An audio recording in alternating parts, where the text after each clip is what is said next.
I would like to call this council meeting of the town of Lincoln, May the 8th, 2023 to order. I will request that we please stand for the national anthem.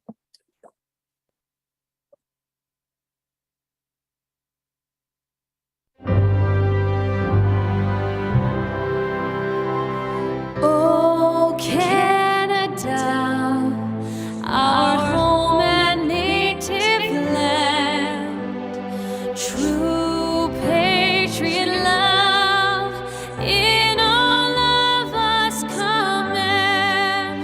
Car ton bras s'est porté l'épée, il s'est porté la croix.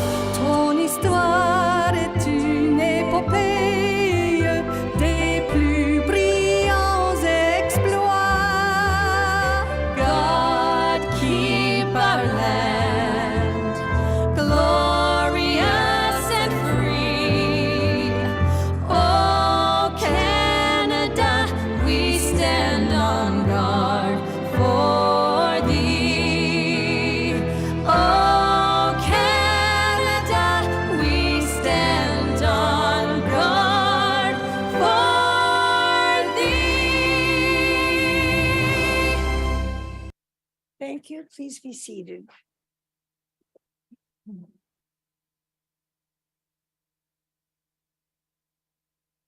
I would like to begin by reading a safety notice.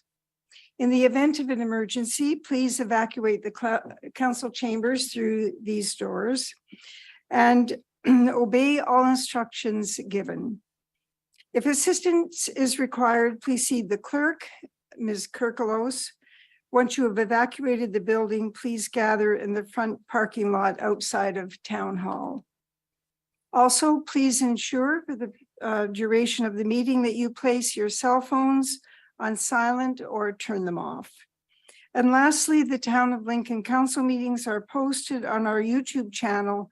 Closed captioning is available on all of our videos by selecting the closed captioning button on the bottom right of the video.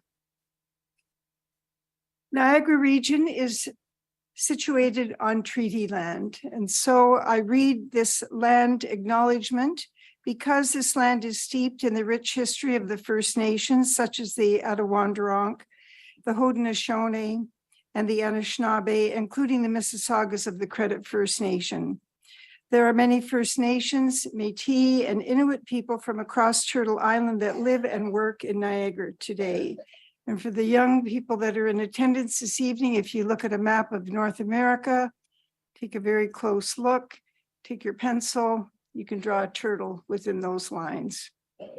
The regional municipality and the town of Lincoln stand with all Indigenous people, past and present, in promoting the wise stewardship of the lands on which we live.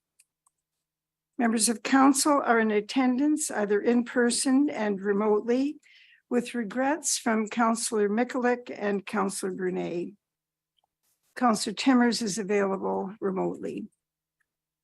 We also have staff attending both in person and remotely. Director of Planning, Mr. Bruder, is filling in as acting CAO this evening. Also in attendance, we have representatives from First Beamsville Scouts, Kathy McGrath, the Emergency Management Coordinator, and Regional Councillor Foster. Members of council, do any members have any additions or amendments to the order of the agenda? There being none, are there any declarations of interest? There being none, do members have any announcements? And please remember that you have a limit of 3 items.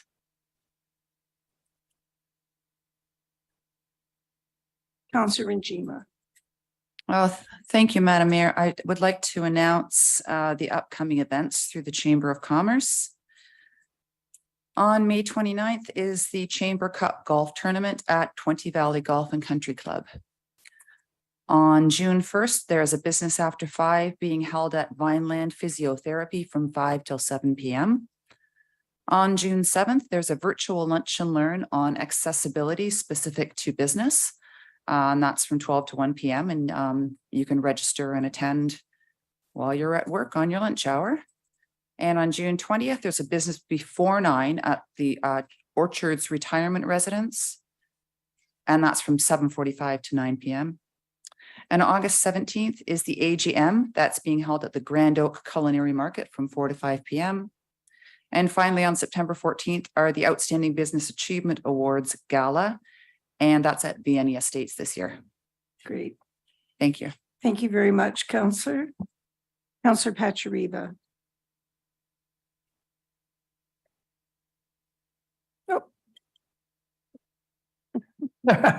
Thanks, Your Worship. I just wanted to highlight on Thursday night, Community Care of West Niagara held their second Every Bowl Full. Councillor Murray, Councillor Timmers, Councillor Reimer, and myself were there in attendance. Councillor Ranjima provided entertainment for the evening. The Jasmine Tea Duo, they were fantastic, did an awesome job.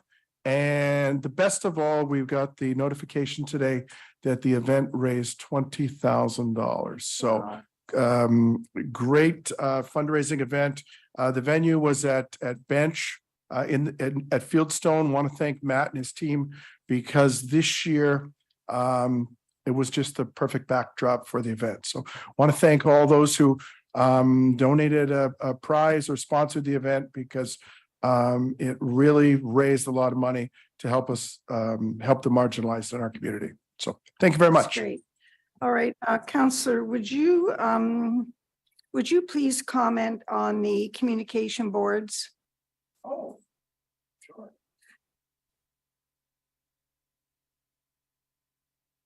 Go ahead. Yeah, thank you very much. So this was an initiative that Councillor Brené and myself brought up. We were contacted by one of the local residents whose child has autism, and he was nonverbal at the time and had trouble communicating. So we saw he shared with us a copy of a communication board that was installed in the city of Peterborough, and Councillor Brené and I both said that we would like one of those installed at Prokich Park, and staff took the idea away and worked with the Children's Center and developed, we installed the board 2 weeks ago at Prokich Park. There's going to be another one going at Rotary Park, and staff worked with the Children's Center, and the board is absolutely stunning. It's set at the perfect height for children. You don't want it too high, so they're able to point those that are nonverbal and get the communication across to a caregiver or a parent who's with them, be able to direct them around. And it just keeps with the mantra of we're a place to grow, a place to prosper, a place to belong. And we need to be inclusive of everyone. And this, if you get a chance, please stop at Prokich Park and have a look at this board. And it is just incredible. And the kids were in their own way expressed excitement about it. Right. So it's one of those things that you know what, that's why we do what we do. And when you think you can't make change, you can. So if you ever have an idea, just reach out, and it's up to us to help make it happen. So thank you very much. Thanks, Your Worship, for that. Thanks very much, Councillor. And Councillor Timmers, you have some items. I do. Thank you so much, Mary Easton. I was going to comment on the communication board as well. A lot of people are reaching out and asking, what is it? What do we do with it? And it's a tool for people who struggle with communication or have no communication skills.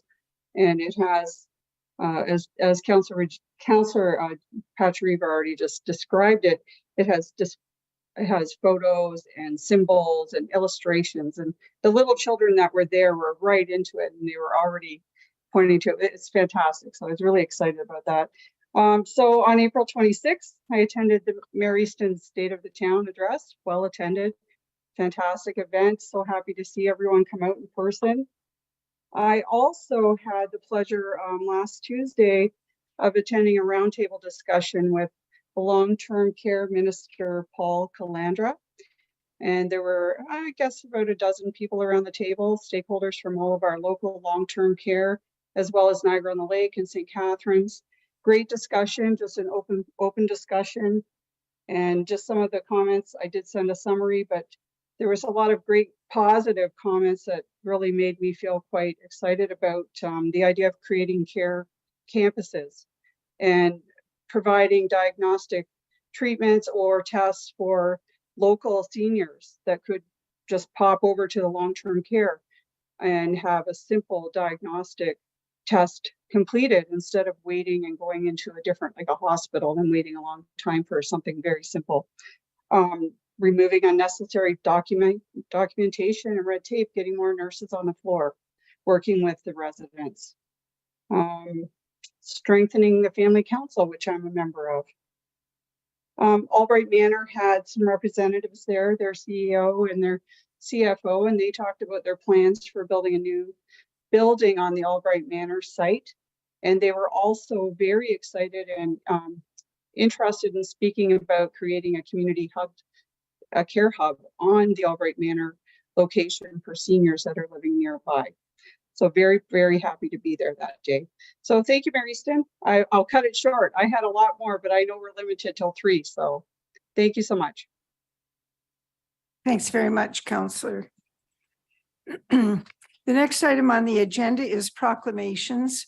We have one proclamation this evening, and joining us to receive the reading for Emergency Preparedness Week is Kathy McGrath, who is our Emergency Management Coordinator, who happens to be one position shared by 4 or 5 municipalities. A number of municipalities share her. Thanks for joining us this evening, Kathy. Please come up to the podium and I will read the proclamation. Thank you, Madam Clerk.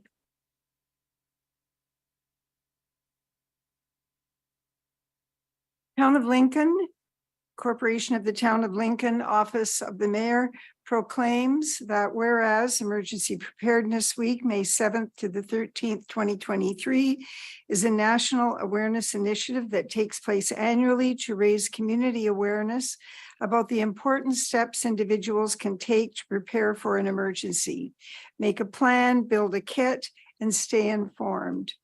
And whereas the safety of our community is the responsibility of each and every one of us, being prepared can help to protect yourself and your loved ones while emergency responders respond to those in need of immediate assistance. Now, therefore, I, Sandra Easton, Mayor of the Town of Lincoln, do hereby proclaim May the 7th to May 13th, 2023 as Emergency Preparedness Week.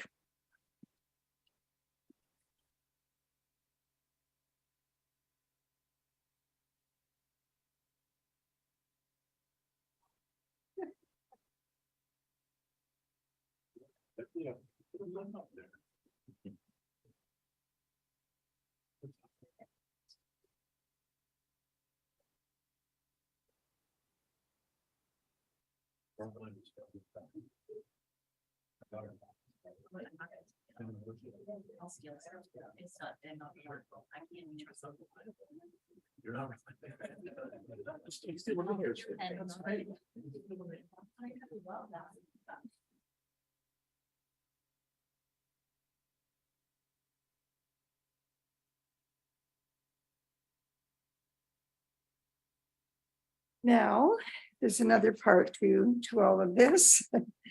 And Kathy, if you would like to, I understand that you have a presentation and a short video. I do. And we've got a great audience here tonight of people who will take this, all these young people and their families who will be the best prepared citizens in Lincoln. when That's you're right. I done. couldn't have planned it better. Thank you.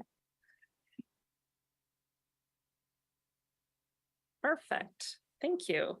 So good evening, Mary Easton, members of council, staff, and residents of the town of Grimsby. As introduced, I am Kathy McGrath, the Emergency Management Coordinator for the town of Lincoln.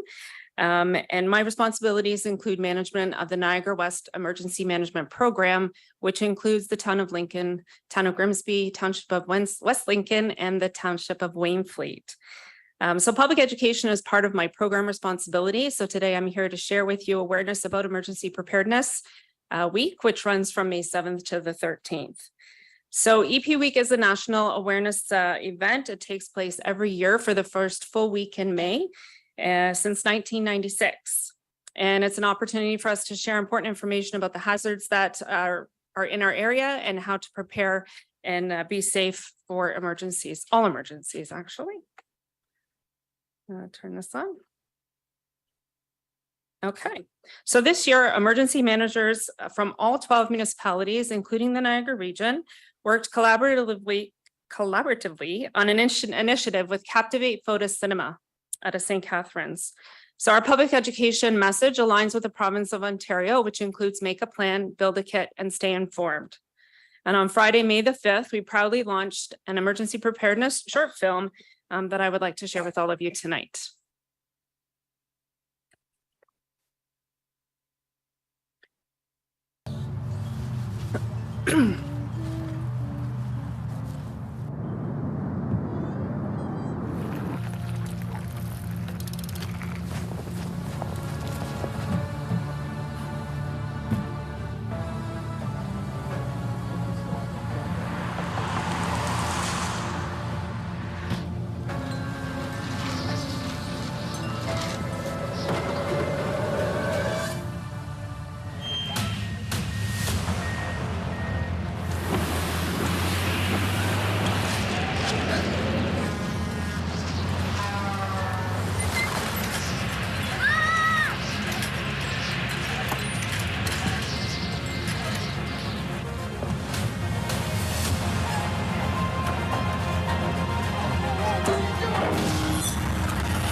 So as you can see, a lot of work went into the development of this film, and it wouldn't have been possible without the help from our sponsors.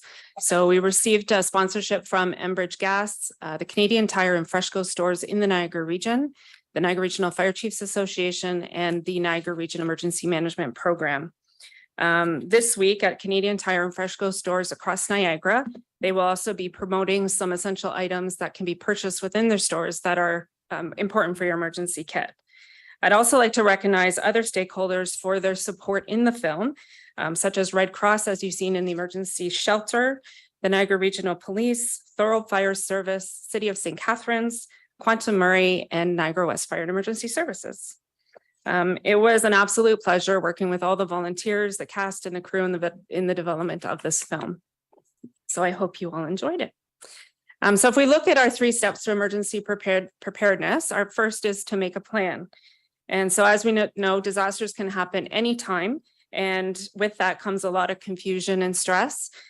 So by planning ahead, you avoid all of that and you're ready to go as soon as an emergency strikes. So when making a plan, consider the types of emergencies that can happen in our area.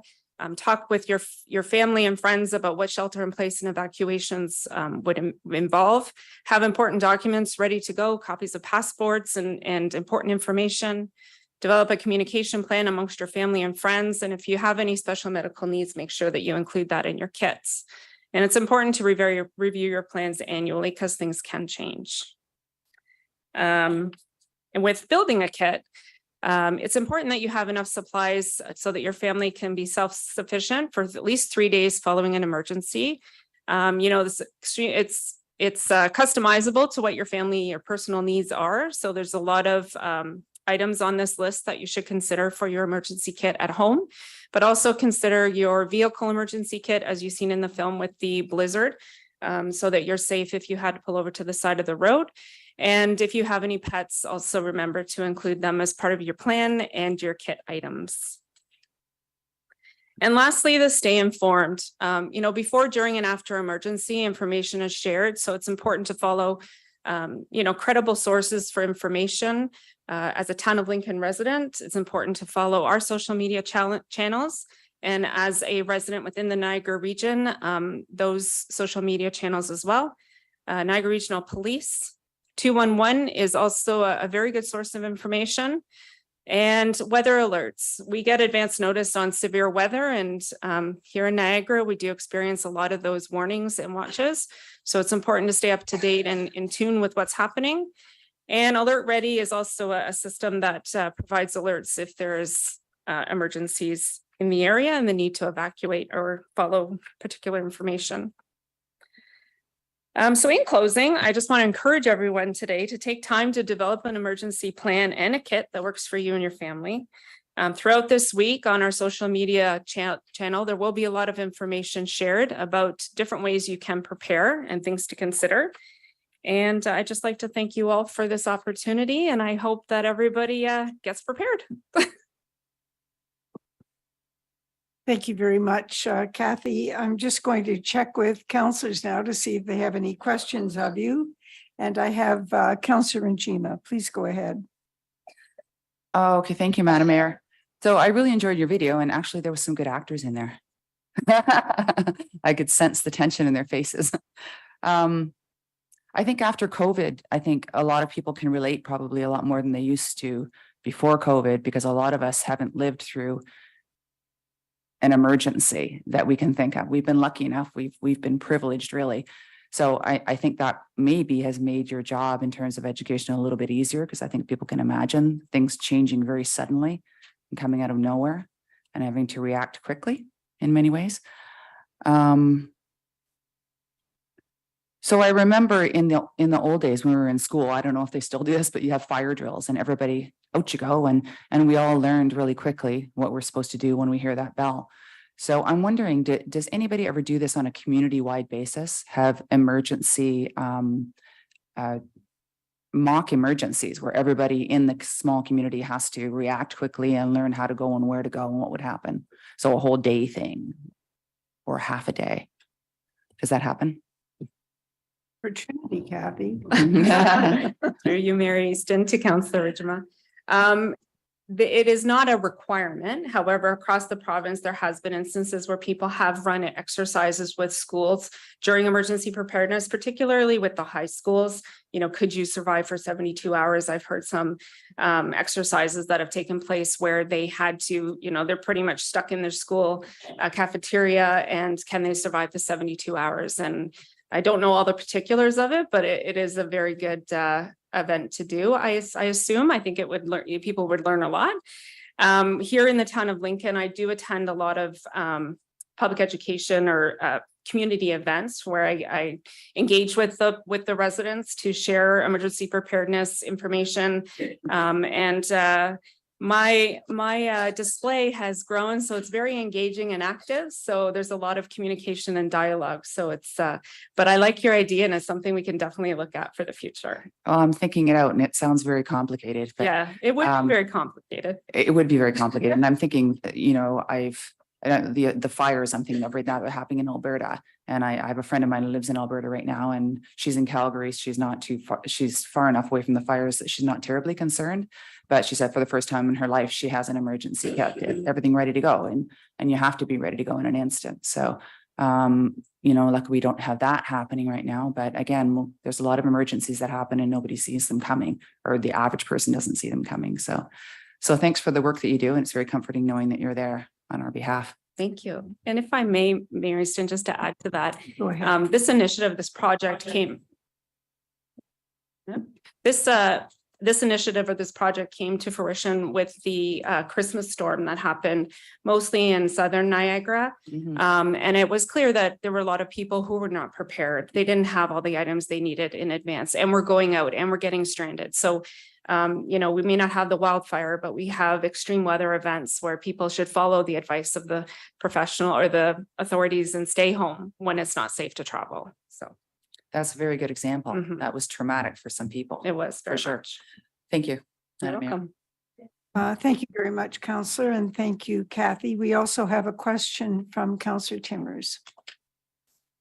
Thank you very much, Mary Stin, through to Ms. McGrath. Fantastic video. I think a video has a lot more impact than if you're reading a report or it's a flyer or something. Videos stick in someone's mind. And I saw it this morning on the Town of Lincoln. There was another video, a different video, and right away it was like I can remember what I saw in that video.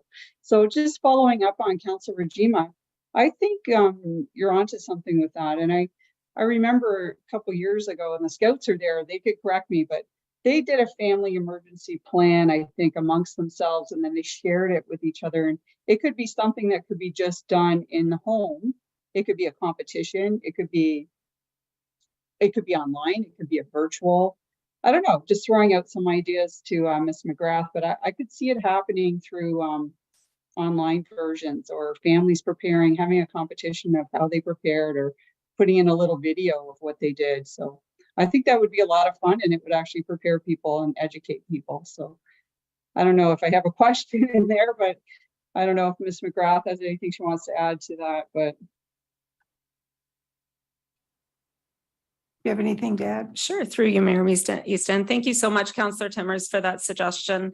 All great ideas, and definitely every year we have this awareness week, and it's always good to have refreshing new ideas to promote. So I think these are also great takeaways to consider in the future. So thank you.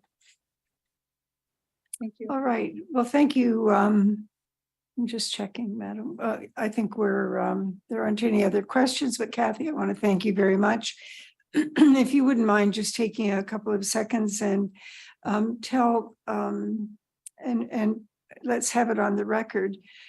Who do you support in your role? It's a number of municipalities, I know, but I don't know that I remember who they all are. Who is it that you support in your role? Sure, through you, Mayor Easton. So the Niagara West Emergency Management Program includes the Town of Lincoln, the Town of Grimsby, Township of West Lincoln, and the Township of Wainfleet. Very good. Mhm. That's great. Thank you very much. And I also want to thank you very much, Kathy, for the support that you provided for the town and its citizens during COVID, because I know that you were intensely involved in the organization and facilitation of the vaccine clinics. And I want to thank you very much for the work that you did on all of our behalfs during that time. Thank you very much. Thank you very much, Madam Mayor. Now I do have another question from Councillor Patriva. Yeah, thanks, Your Worship. And Kathy, I'd be remiss too. I promised my wife I would give you kudos for that video. So she watched it half a dozen times yesterday. It became hypnotic for her, but said, please thank the person that did that. So I want to give you thanks. And as chair of the West Niagara Fire Services, I'm pretty proud to have you as part of the team. And with the scouts in attendance tonight, and I was a Cub and a Scout. And if I can remember, isn't the motto always be prepared? It was when I was there. So if it's still there, maybe there's a tie-in with this group. So, right? Yeah. Yes, for sure. Okay, thank you. Thanks, your worship. Thank you. Thank you very much, Counselor. Now, thank you, Kathy. And we have a, just have to get my motion.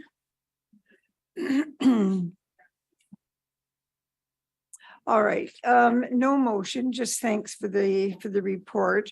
But I want to move on now to Evan Blaine, who's going to be making the second delegation this evening. So Evan, I see that somebody in this organization, your organization, knows how to delegate. Yeah, And I hope that there's got to be a badge in there somewhere, right? hopefully. So thank you very much for coming this evening, and we're looking forward to hearing about what the First Beamsville Scouts has been up to. I know that Councillor Timmers and I come when we can to your events. It's a very large group. You also have a very large group of very dedicated leaders, and I'm sure you're learning something about leadership yourself. So tell us what you're up to. And then, of course, as I always tell your leaders, when you're looking for money and we know who you are, it makes it much easier. Do your best. Right. So Scouting is a worldwide youth movement that aims to promote the development of young people in various aspects of life. Just need a little more volume here. I'm just gonna bring this closer to you. Speak up. So Scouting is a youth movement that aims to promote the development of young people in various aspects of life. Beavers, Cubs, Scouts, Ventures, and Rovers are all members of the movement and participate in various activities, games, and kind of adventures to learn new skills to help prepare them for life. For example, earlier this year, we planted trees around the hut. And we've also camped a few times during the winter. We've gone on many hikes, canoe trips, and we also plan to do rafting later this summer. So in this speech, I will discuss what Scouts are and what we do. Firstly, Scouts are young people typically between the ages of 5 and 25 who are part of local Scout groups. The primary aim of Scouting is to, as I said, help young people develop life skills and positive values through experience and learning. Scouts learn by doing activities that are designed to be fun and challenging, and that are relevant to their lives. We learn survival skills, for example, tying knots, learning to start a fire, cook food, and build an emergency shelter. Some of the fun activities we've done include things like bowling, aquariums, scuba diving, laser tag, and many, many more. In addition to these, Scouts also emphasize the development of personal values such as respect, responsibility, integrity, and empathy. Scouts are encouraged to work together, take on leadership roles, and learn to appreciate different cultures and ways of life. Scouts has a very long history, which dates back to the early 20th century. Since then, we've become a worldwide movement with millions of members in over 200 countries. The movement is based on a set of shared values, and they are embodied very well in the Scout Law and the Scout Promise. Our group, First Beamsville, believes in the Scout movement and has aided the community since it was established in 1910, and we hope to continue to aid the community for many years to come. Thank you. All right, Evan.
Exact same line. It's only an hour a week that you have to spend in order to help to contribute to Scouts.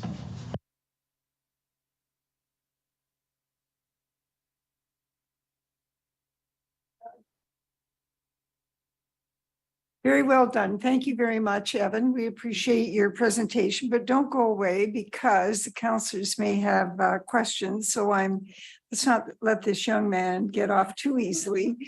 He's done all the work that was delegated to him, but he needs to learn how to present himself to council too. So now you're going to have your opportunity.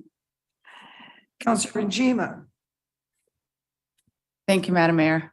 So one thing that caught my ear, a lot of things caught my ear, but one was learning how to build emergency shelters. Can I ask, how would you build an emergency shelter? Let's say you were stuck on the highway.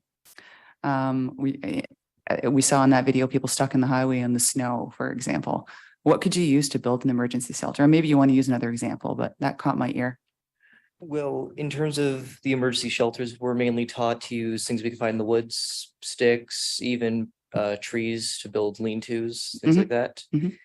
On a highway, depending where it is, I suppose you could make an improvised lean-to using sticks leaning against a vehicle, depending if it's in a wooded area. Yeah, I guess you could hide in your car too. Okay, thanks for that.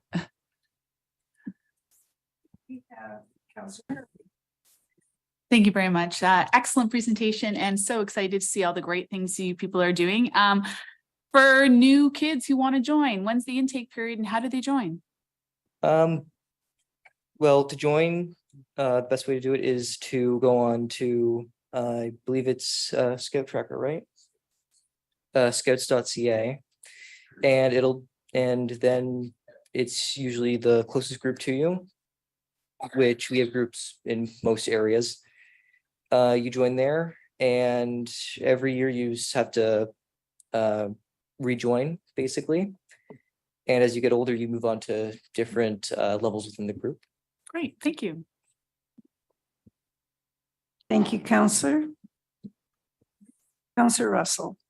Thank you, Madam Mayor. Great job, Evan. I, like Councilor Patrick Tariva, made it to Cubs. I didn't make it all the way up to Scouts.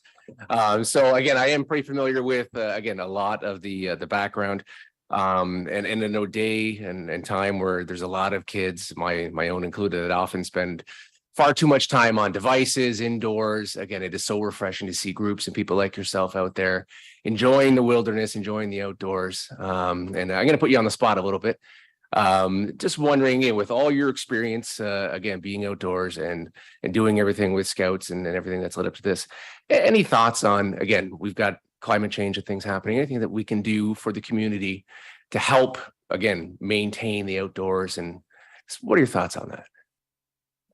I would say the best thing to do to try to aid it, the environment, would be get more people interested, more people in the outdoors to just see what's out there.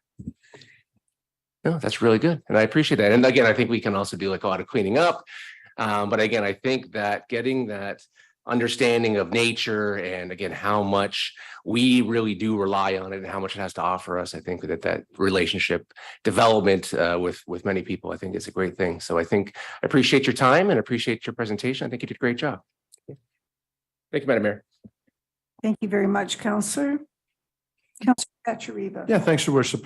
Evan, thank you very much for the presentation. I see they've updated the First Beamsville logo since I was this guy. It's looking pretty sharp.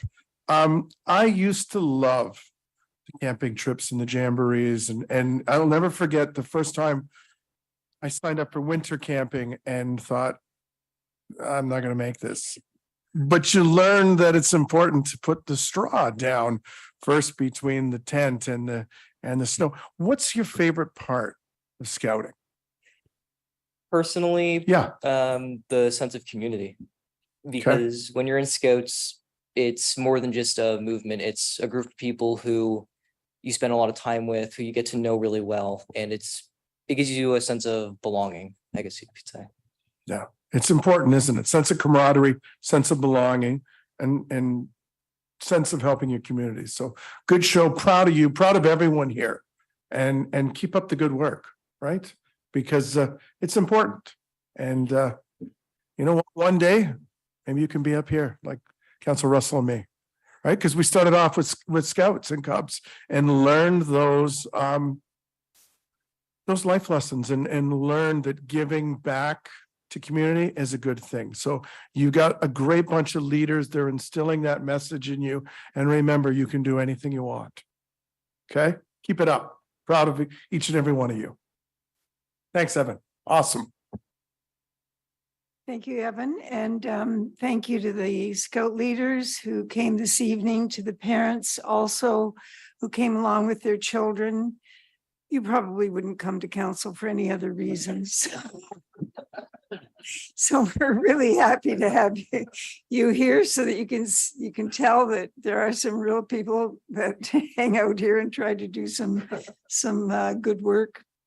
Yes, you are. We're very proud to have two scouting groups in Lincoln and First Beamsville. We're very happy to have you here this evening and to hear your story. And you're just doing a great job.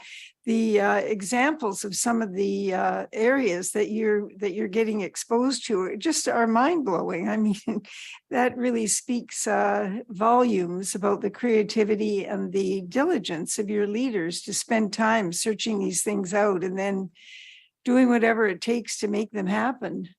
And it is preparing you for the future. I'm sure there'll be a lot of scuba divers in this group of all ages. Well, I'm going to, I have a motion. I'm going to read the motion. Council will deal with it. And then we're going to have a photograph. And the Madam Clerk is going to organize the photograph. I have a motion moved by Councillor Pachariva and seconded by Councillor Timmers that council receive and file for information the following presentations.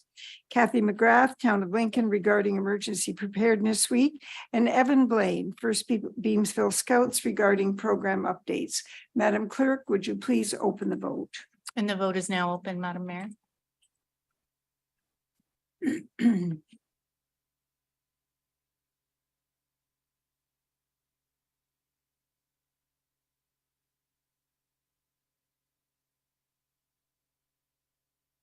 Councillor Timmers, Support.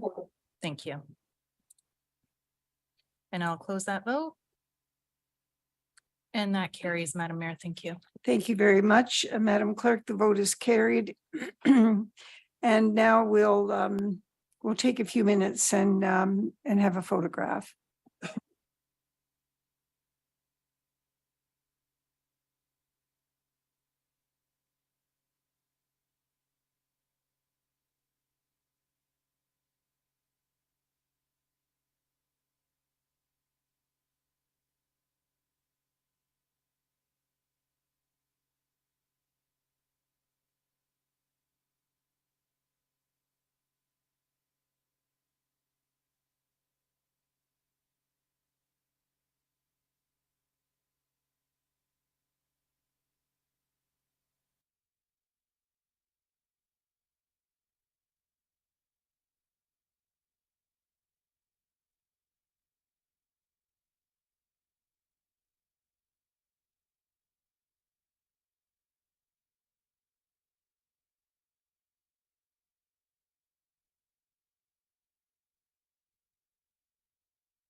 Sorry, Councillor Timmers. I noticed you didn't have your uniform on anyway. I'm sorry I'm not there tonight. Okay. We have so many people missing tonight. This is so unusual.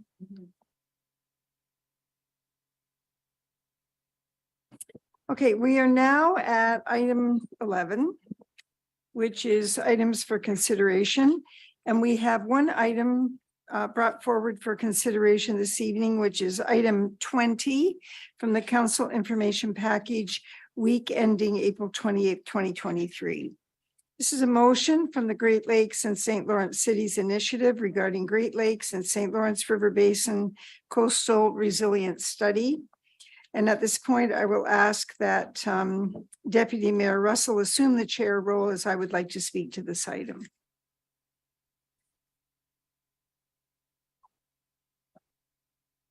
Go ahead, Madam Mayor.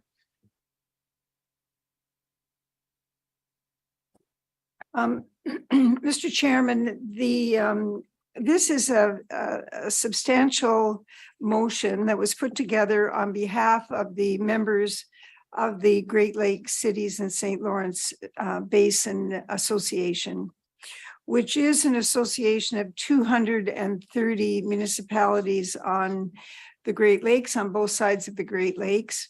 The town of Lincoln is a member of this initiative. I am a member of the board now and also am the Canadian co-chair of the Committee on Coastal Resilience. The city's initiative, so I guess I'll read this because it is fairly lengthy and I want everyone to feel comfortable with what the motion contains. Whereas the city's initiative completed a coastal resilience needs assessment survey in 2021 that received more than, I'm sorry, I didn't start at the right place. Just a moment, I'm sorry, I have to go back here a bit. All right.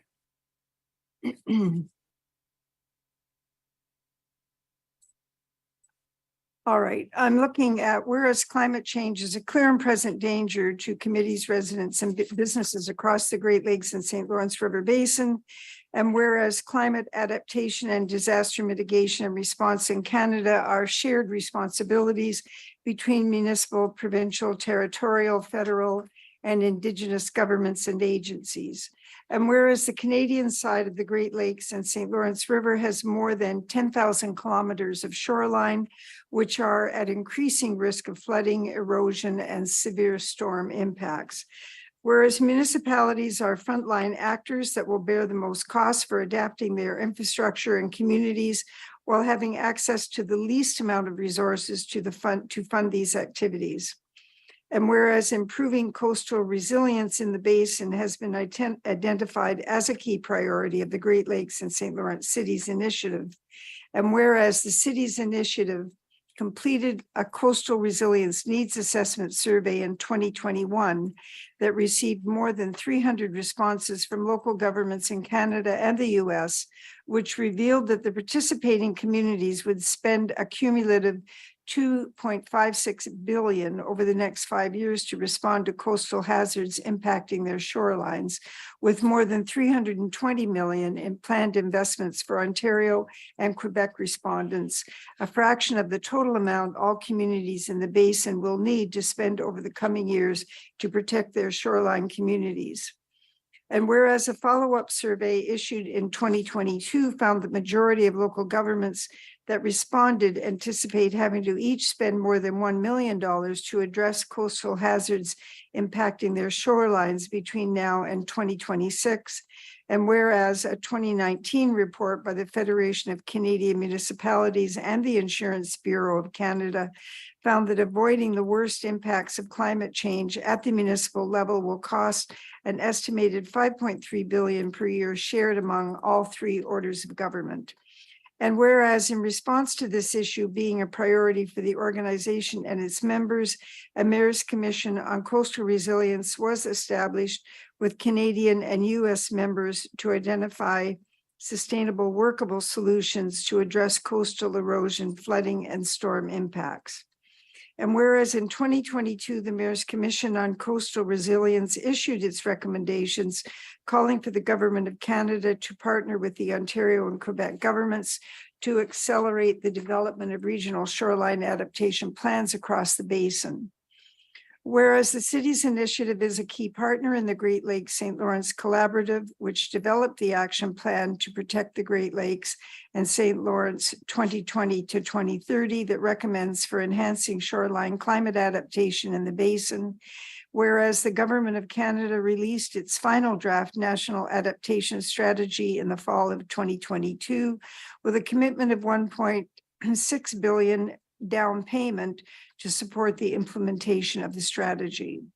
And whereas the city's initiative welcomes the investments made in the National Adaptation Strategy, namely the top-up funding for the Disaster Mitigation and Adaptation Fund, the new Climate Resilient Coastal and Northern Communities Program pilot, and the investments in flood mapping to ensure that all Canadians have access to free, up-to-date, and authoritative flood hazard maps. And whereas the fund announced for the National Adaptation Strategy represents only a fraction of the total investment that will be necessary by all levels of government.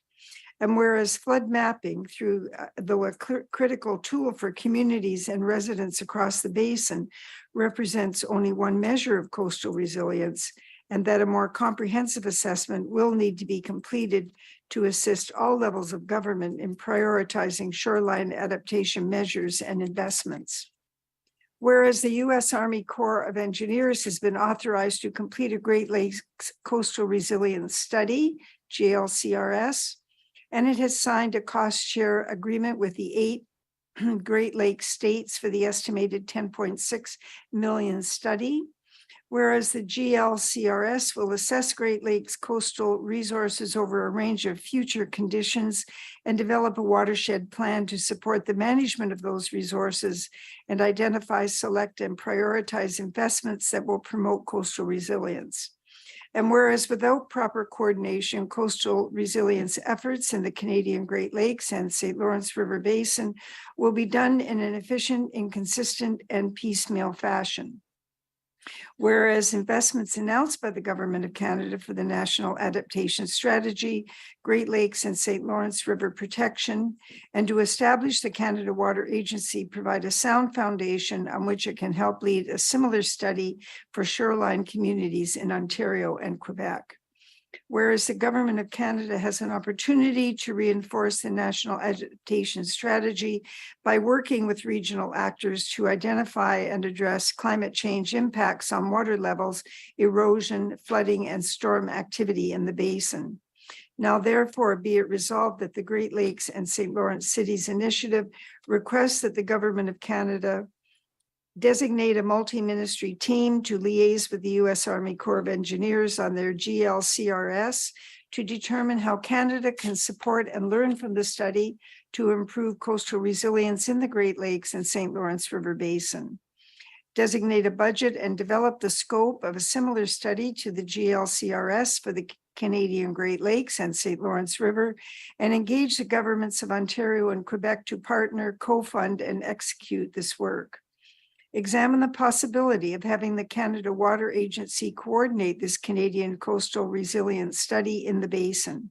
Ensure that municipalities, Indigenous communities, and key regional and local watershed stakeholders are also consulted in the development and delivery of this study, and build on the investments made in the National Adaptation Strategy to rapidly accelerate federal funding for adaptation measures in Canada, including a dedicated $1 billion per year enhancement in disaster mitigation and green infrastructure programming. And further, be it resolved that the Great Lakes and St. Lawrence Cities Initiative also requests the governments of Ontario and Quebec to support the development of an integrated coastal resiliency study for the Great Lakes and the St. Lawrence River Basin. And further, be it resolved that copies of this resolution be distributed to the Federal Ministers of Environment and Climate Change, Natural Resources, Emergency Preparedness, Fisheries and Oceans, Intergovernmental Affairs, Infrastructure, and Communities and Transport, as well as the Canada Water Agency Transition Office. Ontario Ministers of the Environment, Conservation and Parks, Natural Resources and Forestry, Infrastructure and Municipal Affairs and Housing and Transport, Quebec Ministers of the Environment, the Fight Against Climate Change, Wildlife and Parks, Public Security, Municipal Affairs, Infrastructure and Transport. Mr. Chairman, I attended, as you know, in Ottawa on Monday and Tuesday. I met with Senator Peter Harder, who is a local individual serving as a senator for a number of years now. I discussed this with him along with other items of interest to direct interest to the town of Lincoln. I also met with our member of parliament, Dean Allison, later that morning. And for the rest of the day, the evening and the following day, along with Mayor Matt Cisco, Mayor Campion, and Mayor Bill Steele, met with a number of the agencies and ministries that have been listed here to discuss this issue and to lay out the plans that are reflected in this motion. Thank you, Mr. Chairman.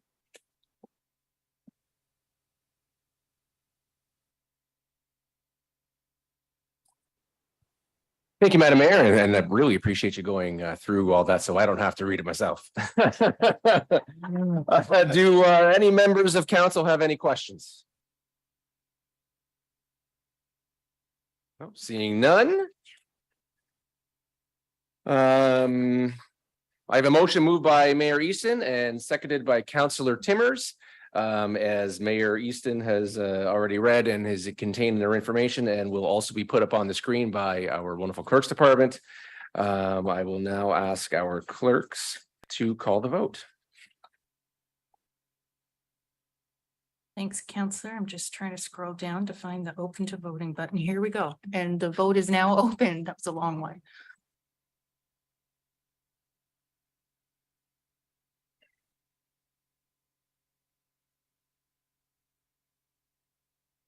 Thank you. I'll close the vote. And that carries. Thank you. Thank you, Madam Clerk, and back over to you, Madam Mayor. Thank you very much, Deputy Mayor Russell. We'll now move on to item 12, which is a motion to approve the previous council minutes. We're considering item 12.1, the council minutes of April 17th, 2023. Do members of council have any questions?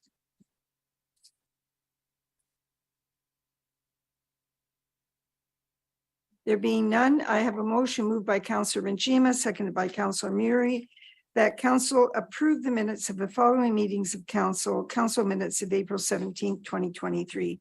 Madam Clerk, would you please open the vote? Thank you, Madam Mayor. And the vote is now open.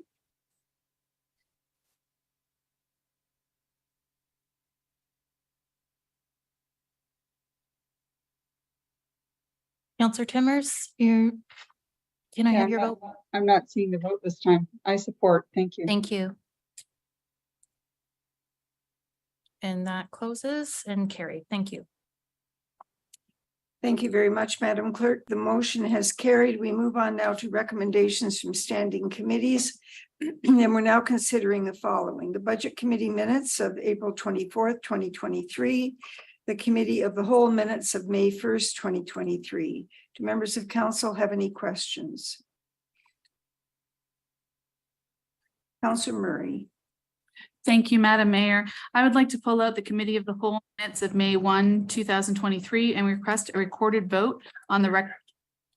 Excuse me. Budget committee, we're not there yet. That's the next one. It's the same motion. Yeah. So, right. Is it not? Sorry, in the script it was. Madam Clerk, I'm sorry, I didn't hear I didn't hear what was being said. Thank you. So I believe that we are at Budget Committee minutes of April 24th, 2023, and also Committee of the Whole minutes May 1st. So both of those sets of minutes are being considered. And I know that Councillor Murray wanted to do a recorded vote on the Committee of the Whole minutes. So if there's no comments to Budget Committee minutes, we'll move on to Committee of the Whole minutes. All right. Did everyone hear that? All right, Right. we're moving on. I don't see any names on the list, so we'll move on to the May 1st. And That's right. Councillor Murray, you're requesting a recorded vote. On the recommendation contained in item 7.2.1, please. I'm sorry. 7.2.1. We're lifting that, Thank you. Madam Clerk. Yeah, so that was, let me just go to my notes. That was resolution PED 2023-21. And Madam Mayor, if you like, I can pull what that previous motion was, or Right. we could vote on it. All right, I believe that's what the council is looking for. Correct. Just give me 1 second.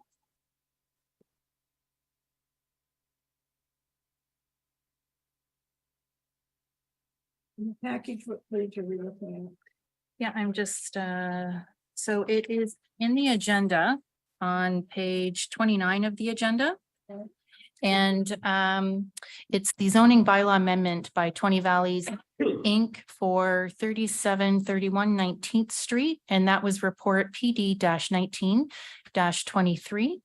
And Madam Mayor, would you like me to read out what the previous motion at? I think was? that would be a good idea. Okay. Committee recommend to council that approval of zoning bylaw amendment PLZBA 2022-0169 by 20 Valley Communities, Inc. for 3731 19th Street. That council enact and pass the zoning bylaw amendment as attached as Appendix D of Report PD 1923 to amend the zoning regulations for the lands to permit site-specific provisions for the residential multiple 2 zone. And that committee declare that they have considered all of the written and oral submissions and agrees with the planning report analysis and recommendations, and finds that subject to the conditions of approval, this application meets the Planning Act criteria, is consistent with the provincial policy statement, and complies with the growth plan, the Niagara Region official plan, and the town official plan. And Councillor Murray would like a recorded vote on that one item that was contained in the minutes. All right, just as a point of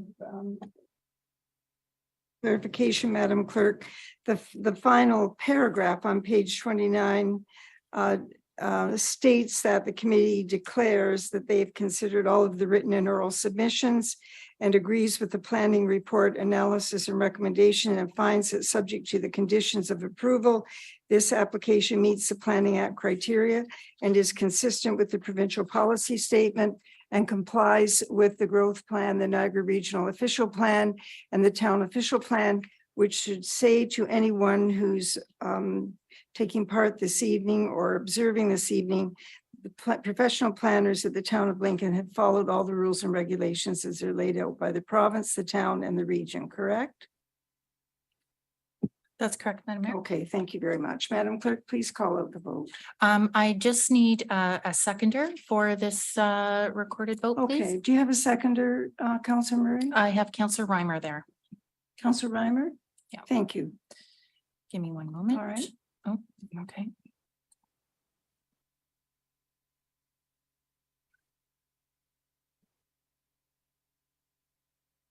And if you give me 1 moment, I'll open the vote. And the vote is now open, Madam Mayor.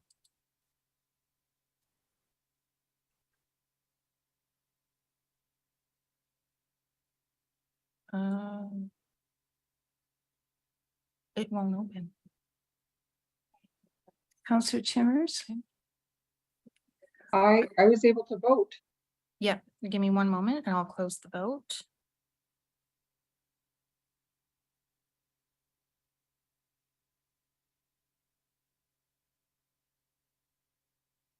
And that carries. The motion is carried. Those in favor are, could you put that back up? I just don't want there to be any confusion. Give me 1 second, Madam Mayor. I'm trying to post it. Is there All any right, way that we can, I can read it out, Madam Mayor, if you like. Yes, please, thank Okay. you. Those opposed is Councillor Murray. Those in favor, Councillor Timmers, Councillor Russell, Councillor Rajima, Councillor Reimer, Councillor Pachariva, and Mayor Easton. Thank you very much. Thank you, Council. All right, And now we'll vote on the rest of the minutes. now we'll go back to the original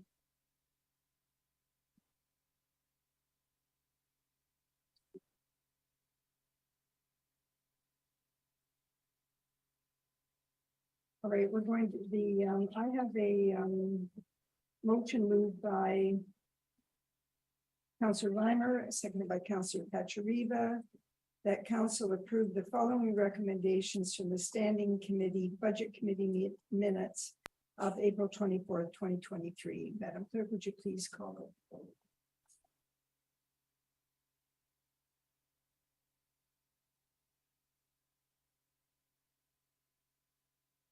The vote is now open.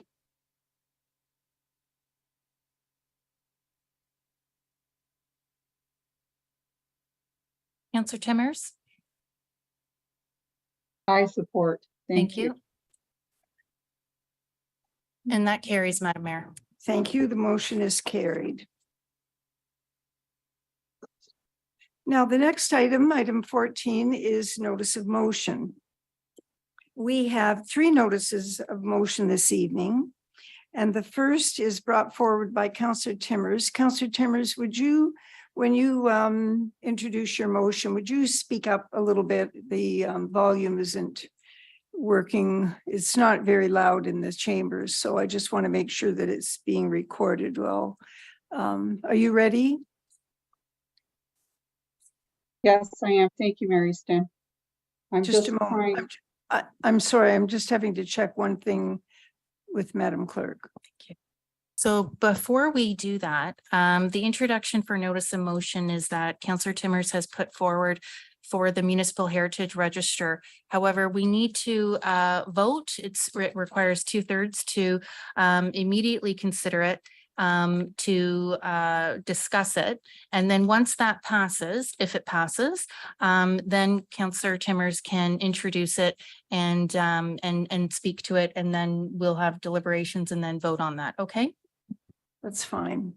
Madam Clerk, would you please carry out the vote on whether to waive the rule? And the vote is now open, Madam Mayor.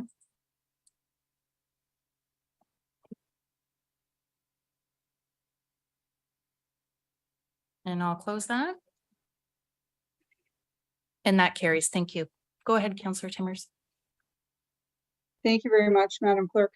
So this motion was brought forward due to the changes that have happened with Bill 23 regarding the registries for all municipalities, the heritage registries.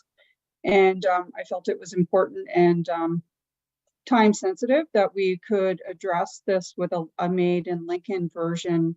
There have been some other motions that have come forward from other municipalities to the province requesting that the changes that are being made not be held, and that they would revert back and keep the registry as it is. As it stands, properties that are on the registry are there until a demolition permit is issued or applied for. We would then look at a property and have so many days to determine whether or not to designate. Properties on the registry are also there until we do designate. But to designate a property takes an extensive amount of research and time and financial implications. It's very expensive to bring forward many properties in a short period of time. And the time has started in January, so the 2 years is running down. And at the end of 2 years, all the properties, 247 properties, will be removed. And that opens them up to be demolished or to whatever an owner decides to do with the property, and they cannot be placed back on for 5 years. So that's a long time to have perhaps a significant historical building sitting there wide open with no protection. So that is why I brought the motion, and I've just lost my motion. Apologies, I just have to pull it up. Madam Clerk, did you want me to read the motion? Yes, I think, yes, I think you should read it, and because you're making an important point here in terms of the protection of our registry, the integrity of the registry as well. So yes, please go ahead. Okay. Can you hear me okay? Yes. So whereas the Municipal Heritage Register is an important tool for the recognition, preservation, and protection of cultural heritage properties within the town of Lincoln and throughout the province of Ontario. Whereas the Municipal Heritage Register allows municipalities to regulate demolition on properties protected under Section 27 of the Ontario Heritage Act to allow for evaluation of potential heritage value or significance, therefore ensuring that their potential cultural heritage value is preserved for future generations. Whereas listing a property on the Municipal Heritage Register recognizes a property's potential cultural heritage value and is generally less complex, time-consuming, and economically burdensome to the local municipalities than pursuing the designation of a property as outlined within the existing process, which requires extensive research and documentation. Whereas the new legislative requirements of the Ontario Heritage Act associated with Bill 23 mandate assessment of all properties on the Municipal Heritage Register within 2 years, resulting in a need for unreasonable amount of resources and major budget implications for a local municipality with a short 2-year timeline. Whereas the town of Lincoln has 247 properties on the Municipal Heritage Register, and whereas the new requirement to remove the listed property after 2 years leaves resources exposed and unprotected for up to 5 years. Therefore, be it resolved that the Council of the Town of Lincoln addresses this resolution to the Government of the Province of Ontario, affirming the importance of the Municipal Heritage Register and its role in preserving the cultural heritage of municipalities throughout the province. Be it further resolved that this Council of the Town of Lincoln encourages the Government of the Province of Ontario to maintain the previous positions of Section 27 of the Ontario Heritage Act, which promote the retention and expansion of the Municipal Heritage Register, keeping listed properties on the register indefinitely, rather than for a maximum of 2 years, in order to provide adequate time for municipality to consider the heritage value of properties, and if necessary, it can initiate the designation process before they may be demolished, and allowing properties to be relisted within an unlimited time frame. And be it further resolved that this Council of the Town of Lincoln circulate this resolution to the municipalities of Ontario for endorsement and circulation to the province. Thank you, Mary. Thank you very much, Councillor. And I will now ask the clerk to open the vote. Madam Mayor, was there any questions from members of council? Okay. Councillor Njima. Thank you, Madam Mayor. So I'm pretty familiar with what the Heritage Committee does, and I know that Councillor Timmer's been on it for quite a long time, and I know that him and her and Councillor Brunet did a lot of work over the years on that registry and others as well. There's a lot of properties on there, and it's an important process. They've done a lot of really good work. So I'm not sure who this question is for. It might be for Mr. Bruder, through you, Madam Chair. But so my understanding, I think the province, their concern is that the properties there's a number of properties that are on registries throughout Ontario, and property owners may feel that it's a bit of an encumbrance on their property. Yeah, maybe at the time when it was on their property at first, maybe they didn't object. Maybe they've sold the property since. Somebody else may not be in favor of their property being on the registry. Maybe they have some concerns, and it's a lot of money and time and effort, as Councillor Timmers said, to get it through the whole designation process. It's a big deal. It takes a lot of work. So I'm wondering if it would make sense if something a little more of a softer ask would be to maybe ask that those that are currently on the registry stay on the registry for 5 years or something, and that anything that's newly put on the registry comes off after 2 years. I'm wondering if that would be a softer ask than just to throw it all out the window. All right. Councillor Njima, first I'm going to ask Councillor Timmers what her intentions were. Okay. As it relates to the language that she included in the motion. Thank you. Councillor Timmers, you've heard the question by your colleague.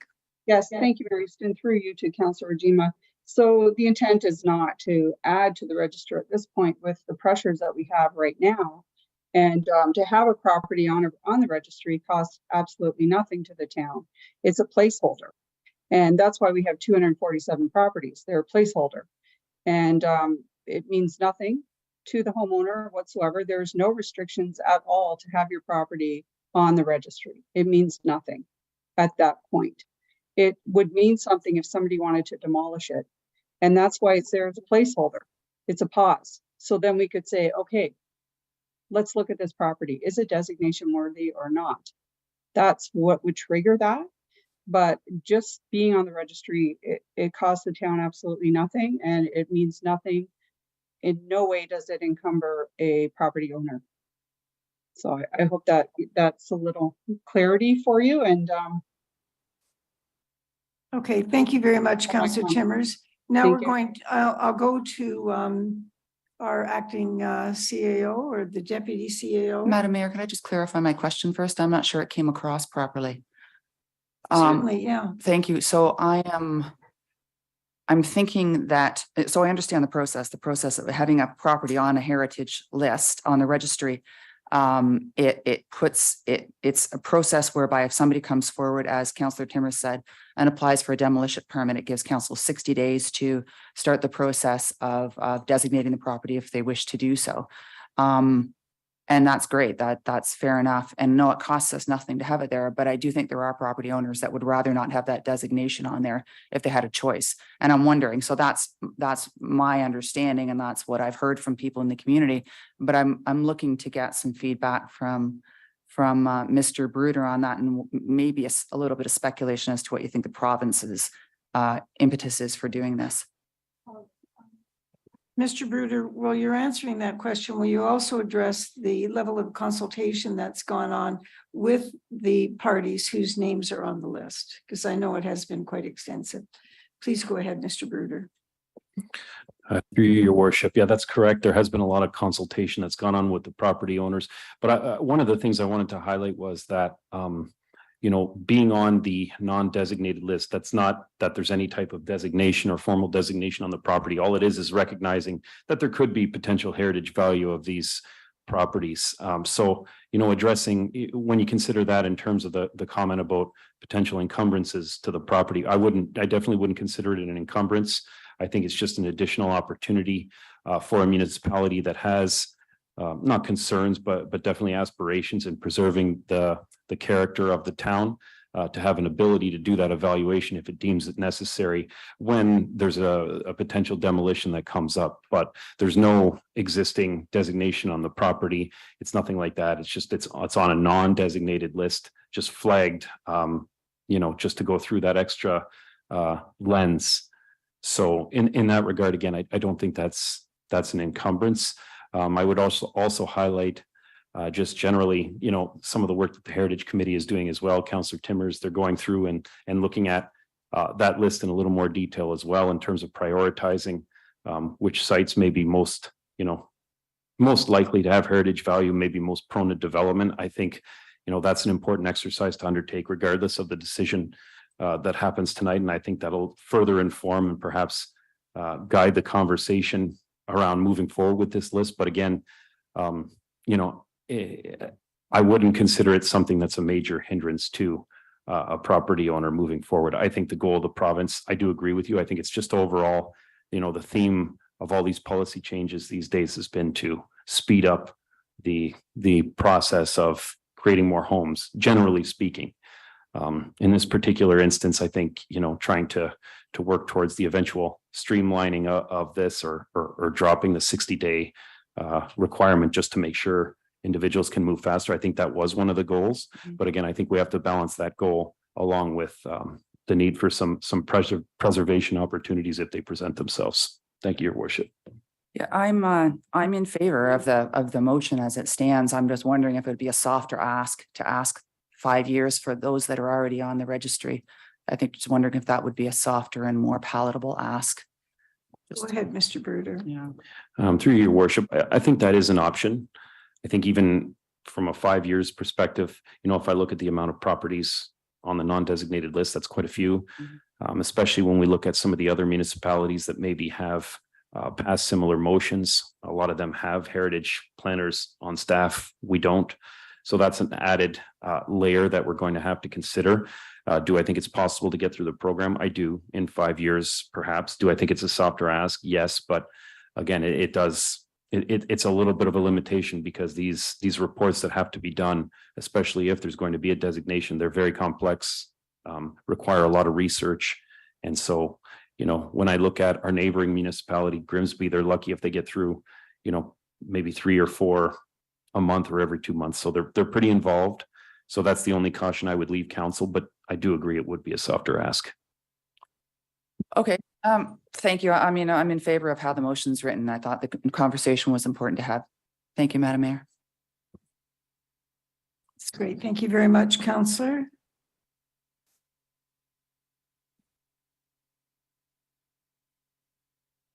Councillor Reimer, I am trying my best. It's finally come up. Thank you. We're in business. Thank you, Mayor Easton. Director Bruder just kind of answered a little bit of my question. I guess my question, full question on this would be concern over the properties being on the registry indefinitely. And although he answered it with it taking such time consuming, is there not a pre through you, Mayor Easton, sorry, to Director Bruder, is it not some sort of pre-qualification to make that try to get it to the next level in order to keep, I'm just concerned about keeping houses on that list indefinitely.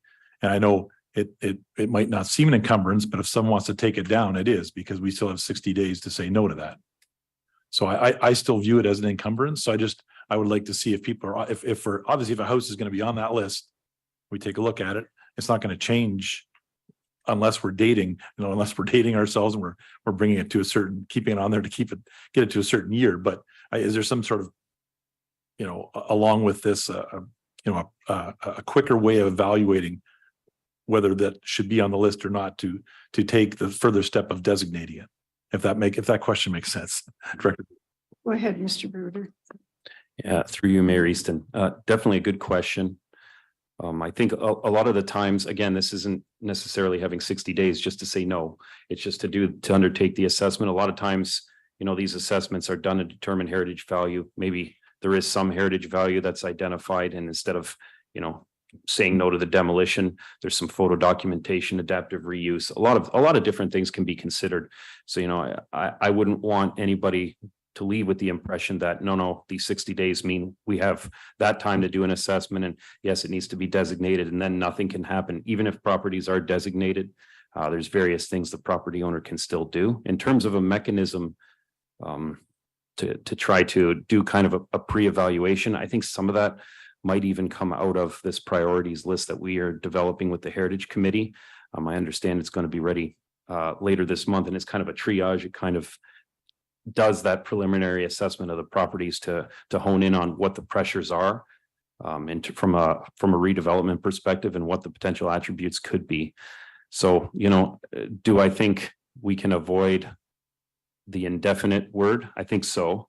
And, 5 years might be reasonable based on that list. I just, I think at this time, if council was comfortable putting it in a number of years, I think 5 would probably be okay, but doing that extra assessment, I think I'd probably have to see this list of priorities before we really get into that in any further detail. Thank you for that answer, Director. Follow up, if I may, Mayor Easton, just with regards to on the listed property refers to demolition only. So if they were going to do, homeowners going to do renovations to that listed property, it goes through the building department, and as long as the building code, it continues, or it can allow to happen. Through your worship, yeah, typically with minor renovations and improvements and things like that, a lot of the times there are no implications, unless that's usually when a property is specifically designated. But in this case, a lot of those activities would just be able to go on with the building department. That's right. Okay. Thank you, Director. Thank you, Mayor Easton. Thank you very much. And Councillor Timmers, just a moment. I want to check with Councillor Murray. Councillor Murray, is your comment in relation to the time frame? not specifically. Okay, I'm going to go to Councillor Timmers. Councillor Timmers, do you have a response? And then I'll go to Councillor Murray. Thank you, Maryston. I'm fine with the motion the way it's written, and I don't think we need to put a year, so many years on. I don't think it makes any difference whatsoever. I think we're just trying to keep it as it is and taking away the 2-year pressure. Just a little bit of an update as well. I am on the subcommittee that we formed Heritage at one of our first meetings, and we've met many times and put a lot of hours into going through the registry. So we've already been through the entire registry and have identified what we consider top 1 priority, a 2-level priority, a 3 and a 4. We've had some properties that we felt were to be removed because there was no heritage value to some properties that have been on there, that didn't need to be on there. Anyway, that's where we're at. So we've really cleaned up the registry a lot, and this is just giving us some time to do our work, because as Director Bruder said, a municipality can maybe designate 1 or 2, maybe 3 a year. Like, it's not an easy process to designate a property. And there are no, people have the wrong idea about what designation means.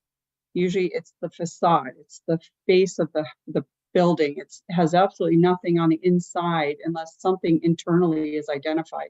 But people have this idea that they're restricted of what they can do with their properties, and that simply is just not accurate. So thank you, Maryston. Thank you very much, Councillor. Councillor Murray, just let me see how big my thumb can get here. You're on. Thank you very much, Mayor Easton. Through you to Councillor Timmers. Lynn, this is the Heritage Committee is new to me. I know a lot of you guys have heard a lot about it in the past, but can I just get a little bit of clarification? So there's 247 homes that are on the list right now. And when if one of their owners were to want to demolish it, it would need to come before the town, and they'd have 60 days the town would have 60 days to say, no, we actually want to fully designate it. Have I got that timeline? Is that? I'm going to ask Mr. Bruder, Okay. because it's a very technical question. We've been through it a few times. I'm going to turn to him to answer the question, and we won't hold Councillor Timmers accountable for the response. Go ahead, Mr. Bruder. Through your worship. Yeah, that's essentially right. So you've got this non-designated list, means the properties aren't designated, but there's a reason that they might have some type of heritage value. Could be the building itself. It could even be the landscape, what have you. And you're correct. What this list does is offer the opportunity for the municipality, if they get a demolition permit application, they can say, well, hold on, give us 60 days and we're going to decide whether or not we want to go through with designation of that site or not. So a little bit more of an evaluation can be done to make that decision. And as a follow-up, if I may, Mayor Easton, so Director Bruder, so do I understand that then that if the way the current plan that the province has put forward, if that continues, if this doesn't go through, then what would happen if somebody is that these 247 homes, now if one of those people wanted to demolish it, the town has no way to come back and say, no, we would like to designate, like, are we losing the opportunity to designate them ever, I guess is my question. Through your worship, that's a little bit, there's kind of a few points to that conversation. So what will happen is if we adhere to this 2-year time frame that we have to either decide if all these properties or some need to be designated or not, and we don't get through that whole list, which we probably wouldn't, actually, I know we wouldn't in 2 years, then all those properties we didn't make a decision on, they fall off the list for 5 years. And that's important because there is no 60-day hold, because when you get a building permit application, which includes a demolition permit application, unless you have a specific policy like that, there's a certain amount of time where you have to issue it according to the building code. So we wouldn't be able to say, no, hold up, we need to look at this. It would just, we would have to just process it in normal time. And then, we would essentially lose that control. Thank you. I appreciate clarification. Thank you. Thank you, Councillor. And Councillor Pratcheriva. Yeah, thanks, Your Worship. And through to either Councillor Timmers or Director Bruder. And, for Councillor Murray's benefit on this too, the Heritage Committee has taken on an assessment of these properties, and it is quite a time-consuming period to actually go through and do the research behind this. There's not a lot of people there. So typically, what has that taken in the past? It's months, isn't it? Like, and that's the big key around this 60-day time frame is it's almost an impossibility to turn it around in that short of a time frame. Mr. Bruder? Through your worship, yeah, that just, so the 60-day time period allows us to initiate the designation process. But further, I think what you're also saying is when it comes to that 2-year window that we have, you know, if a lot of these properties, or at least some end up that, yeah, they need to proceed down the designation route. First of all, you know, those designation studies and then the associated reports and everything can add up to approximately, you know, $7,500 a report. And also to your point, could take a couple months to prepare, depending on what the features are. And, you know, so yeah, significant amount of time and resources once you get to that route. So, but just to clarify that whole 60-day window, you don't have to do the full designation in there. You just have to. Yeah, but I was just looking at the 247 properties and knowing in the past that some of those have taken 3, 4, 6 months to do based on the nuances of the property. Like some of them, it's facade, it's windows, it's landscape, some of them have the full gamut, like the one on Hickson Street, right? That took a lot of time to go through there and do the due diligence. And it's not like there's a lot of these assessors out there, is there? No. Okay, thank you. Okay, I would add that in the last term, we had a property on King Street, and we invoked section 27, looking for the 60 days to avoid demolition. And in that case, we required input from the minister. And so and there was some going back and forth. There was also a pre-evaluation that had been done on that property, and the Heritage Committee had also reviewed it. So all of that had to be considered, and it wasn't an easy coordination. If the minister isn't available and can't call you back, and they're the one to make the decision, then you're waiting.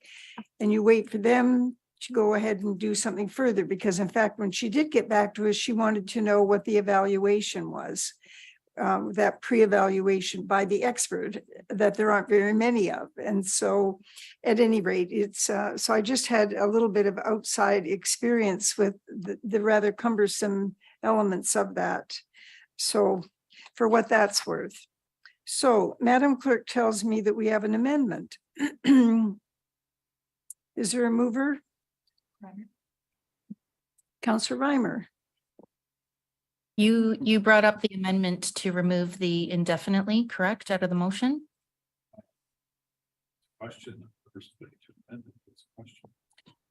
So if you had, your question was about the word indefinitely in the motion.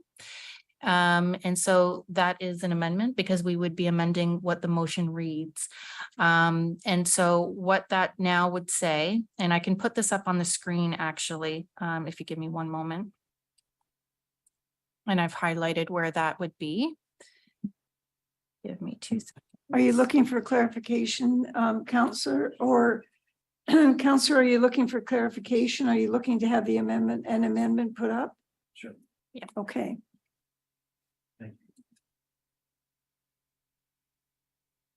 I'll have it on the screen just in a moment. Can you highlight the part? Yeah, Devan, if you could Great. just scroll down, please. Right. Madam Mayor, I can read that out. So be it further resolved that this council of the town of Lincoln encourages the government of the province of Ontario to maintain the previous provisions of section 27 of Ontario Heritage Act, which promote the retention and expansion of the municipal heritage register, keeping listed properties on the registry for 5 years rather than for a maximum of 2 years in order to provide adequate time for the municipality to consider the heritage value of properties and, if necessary, initiate the designation process before they may be demolished and allowing properties to be relisted within an unlimited time frame.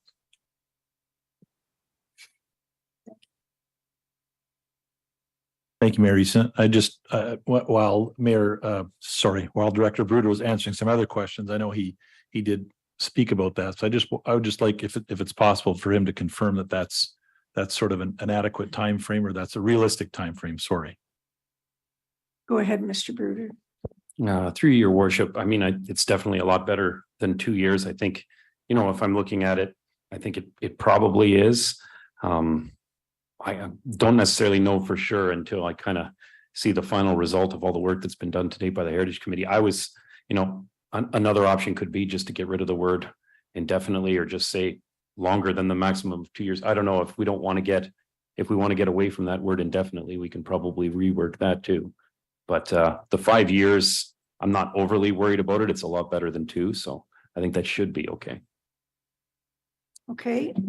Counselor I'm Reimer. comfortable with the way it's written. All right. Counselor Timmers. Your hand is up. Yeah, sorry. Thank you. Thank you, Madam Mayor. I didn't hear an amendment put on the floor. I'm a little surprised. I didn't hear Councillor Reimer say that he wanted to put an amendment on the floor. But I don't see why we need to say a number of years if you just want to take out indefinitely. But I didn't hear the amendment. Like, where did that come from?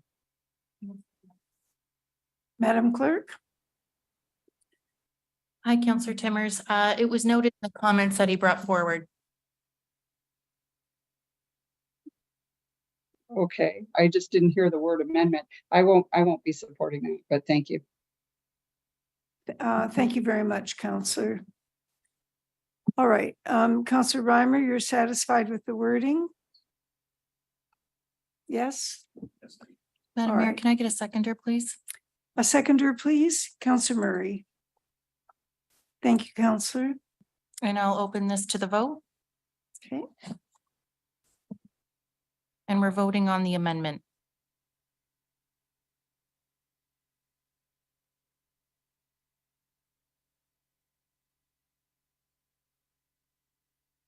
And I'll close the vote.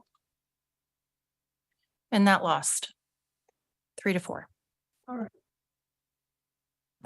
The amendment is lost. We'll now go back to the original motion.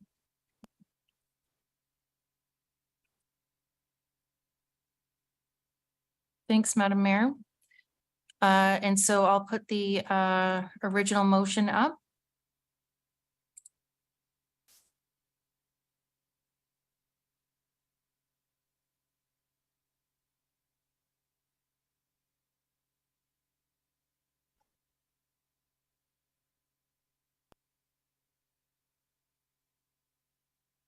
And this is the original motion that was put forward, Madam Mayor, and I'll open the vote. All right, just for the record, this motion is moved by Counselor Timmers, seconded by Counselor Pachariba. And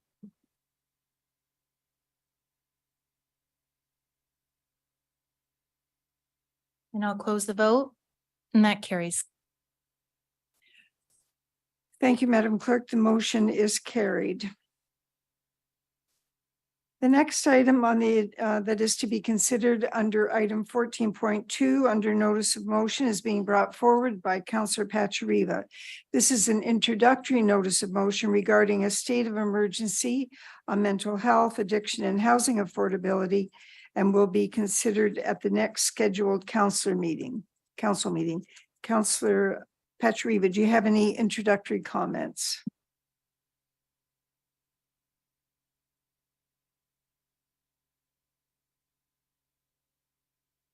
Thanks, Your Worship. Yeah, this is just a follow-up to Kim Rossi's presentation from Pastone on April 17th and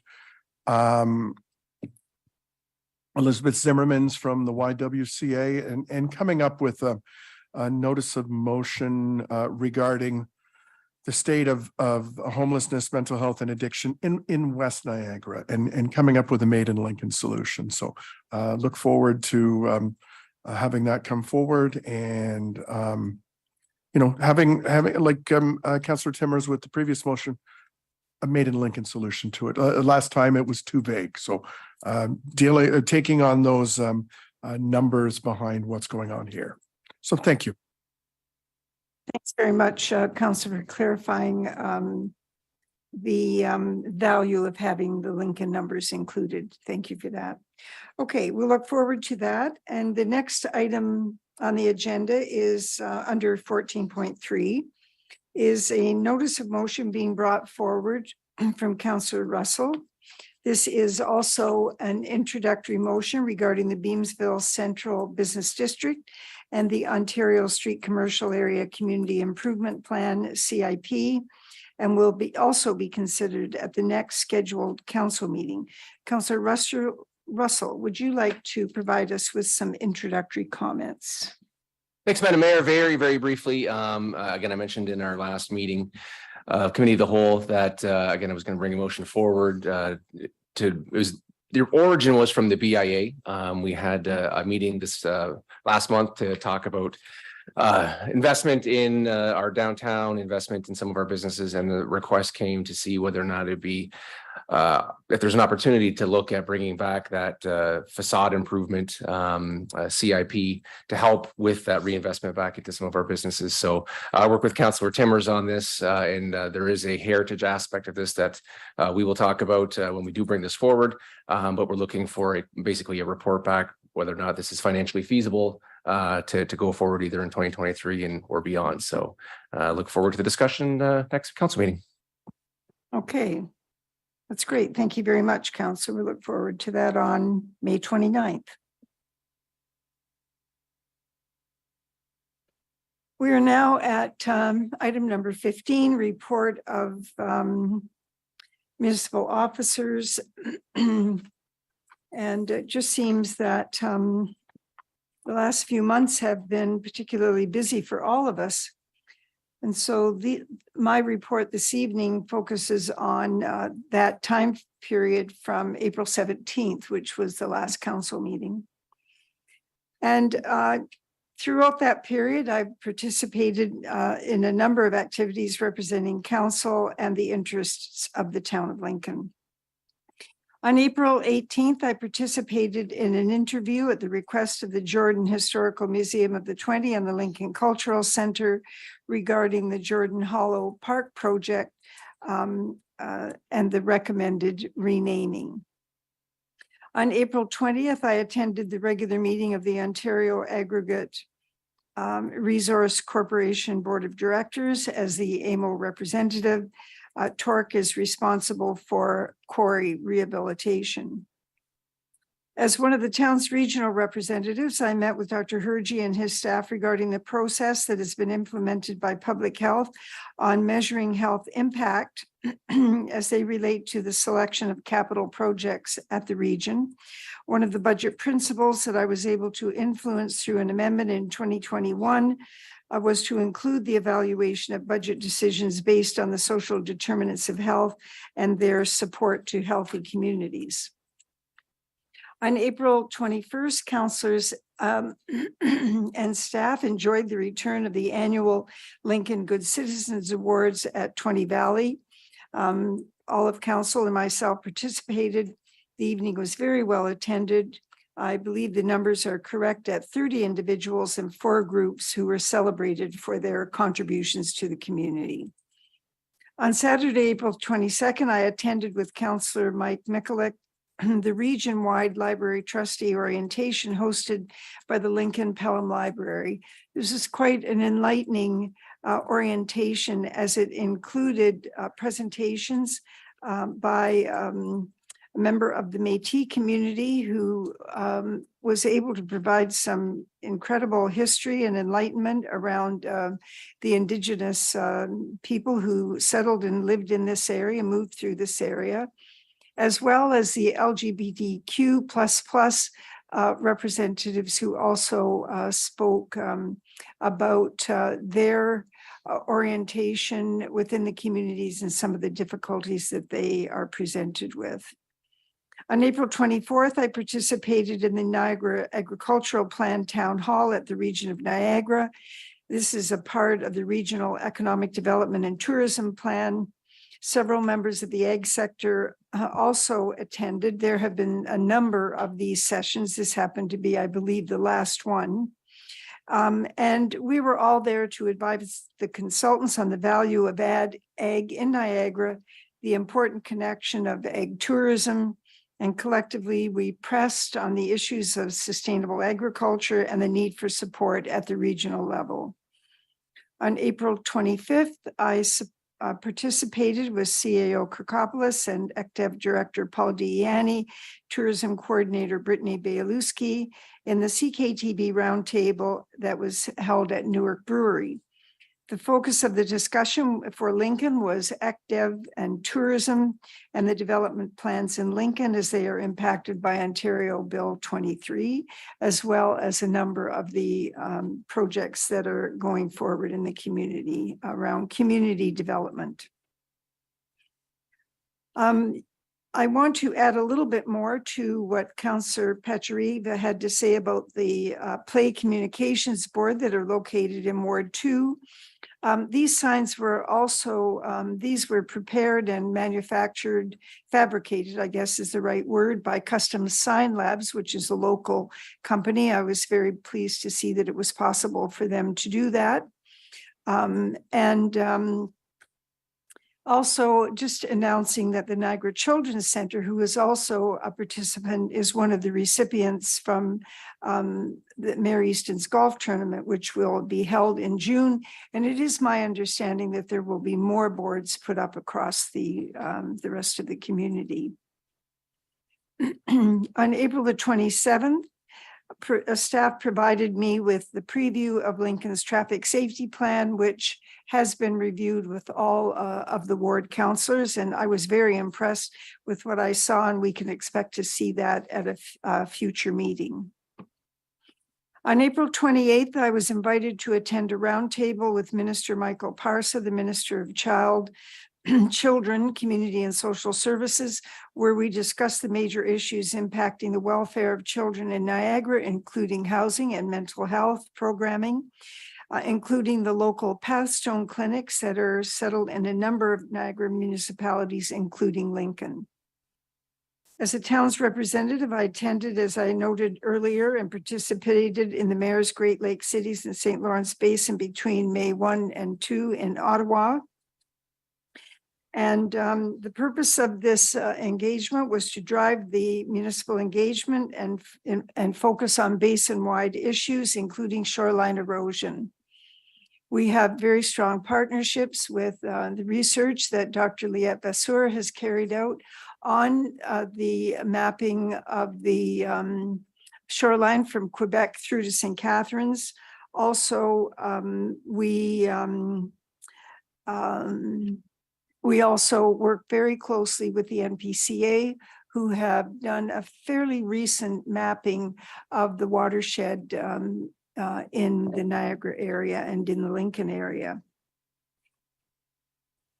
To be clear, the purpose of our days on the Hill included advocacy for program policies and resources, collaboration on issues of shared interest, and education on solutions to common challenges.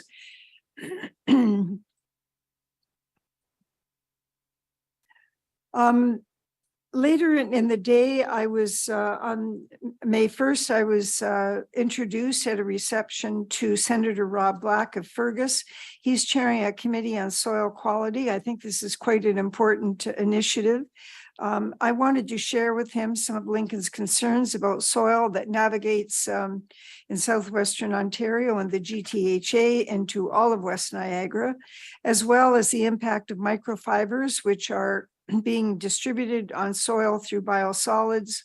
And some of the solutions that are out there, including the retrofitting of washing machines with filters that can actually remove 70% of the microfibers. So there was quite a bit of discussion about that with him and with a number of the ministers. I also spoke to him about the importance of funding for farm irrigation infrastructure in Lincoln, St. Catharines, and Niagara-on-the-Lake. Left him a briefing note that Eric Axe, who is the support staff from the region to the Ag Policy Committee, I left that with him as well. On May the 4th, the Niagara Region Economic Summit was held that was organized by John Peller of Peller Estates Winery. It was a discussion on the future of the wine industry in Niagara and the impact of the current excise taxes on future investments in our communities.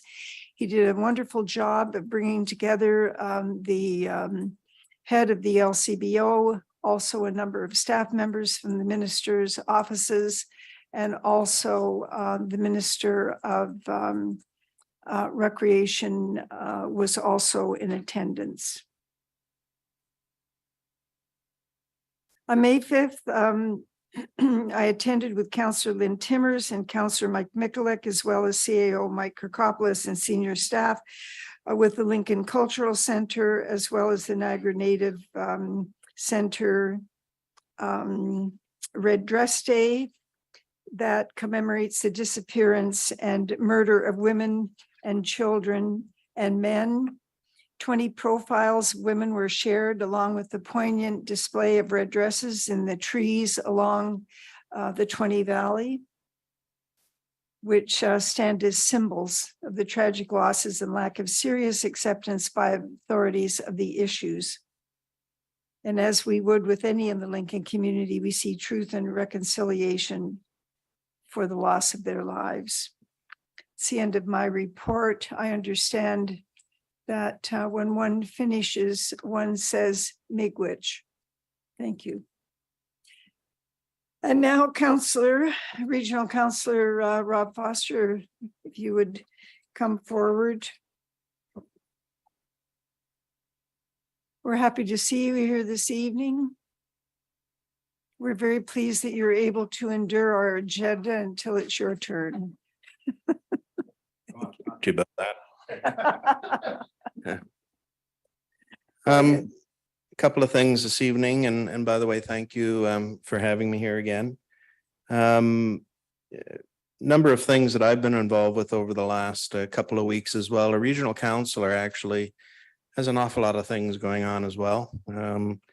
And I do want to thank, first of all, the town inviting me to the CKTB discussion with about Lincoln, and I was able to talk about a number of the projects that we had that we have going as the region in our municipality.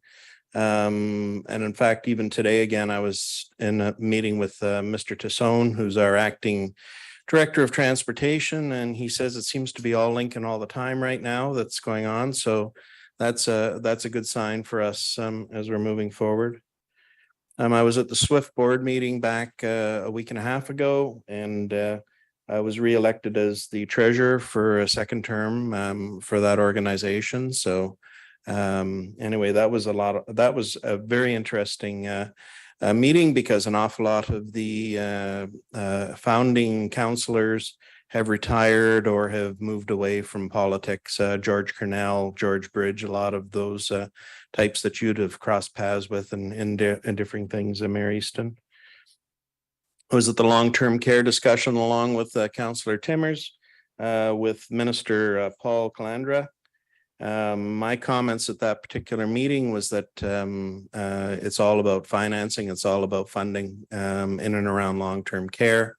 And we need to make sure that we have resources that are coming online to do the work that we need to have done. We see that very acutely here in Niagara. I was at the community care event along with several of your councillors here. I'm at tomorrow evening, I'm at an event in Niagara Falls representing the region concerning European Union. What's going on with that, so that should be fun. Next week, I'm in Toronto at Queen's Park representing the region with various meetings that are going on there. And I was just going to say, Councillor Renchima brought it up earlier. So my mom and my sister have been in the middle of this disaster going on in Alberta. They live just outside of Edson. They very fortunately, the weather changed and the direction of the fire changed. They came very close to losing their home out there, but fortunately they're now back. So thank goodness. I didn't really want them coming down here to live with me, but it's good news, bad news situation. But anyway, they're fine. The notes that I gave to you guys tonight, I don't particularly want to discuss it this evening so much, but what I would like for you is to think about what it is that you guys do as a council here with your procedures and how they're being followed. Let me know what you like, what you dislike within those. We are about to go through a major, overview of what's going on at Niagara Region in and around our procedural bylaws. So I'm on that committee. I'm vice chairing that particular group. But, what do you like? The 5-minute rule that you have for delegates, is that a good thing? Is that a bad thing? The way that some of the processes work within it. Let me know your thoughts on it. I'm trying to do some personal gathering of details on how various municipalities actually do their procedural bylaws. I'm not an absolute expert on any of this stuff. Julie is the expert in the room here on procedural, but I've been involved with this long enough to know and understand what works and what doesn't work. So I'm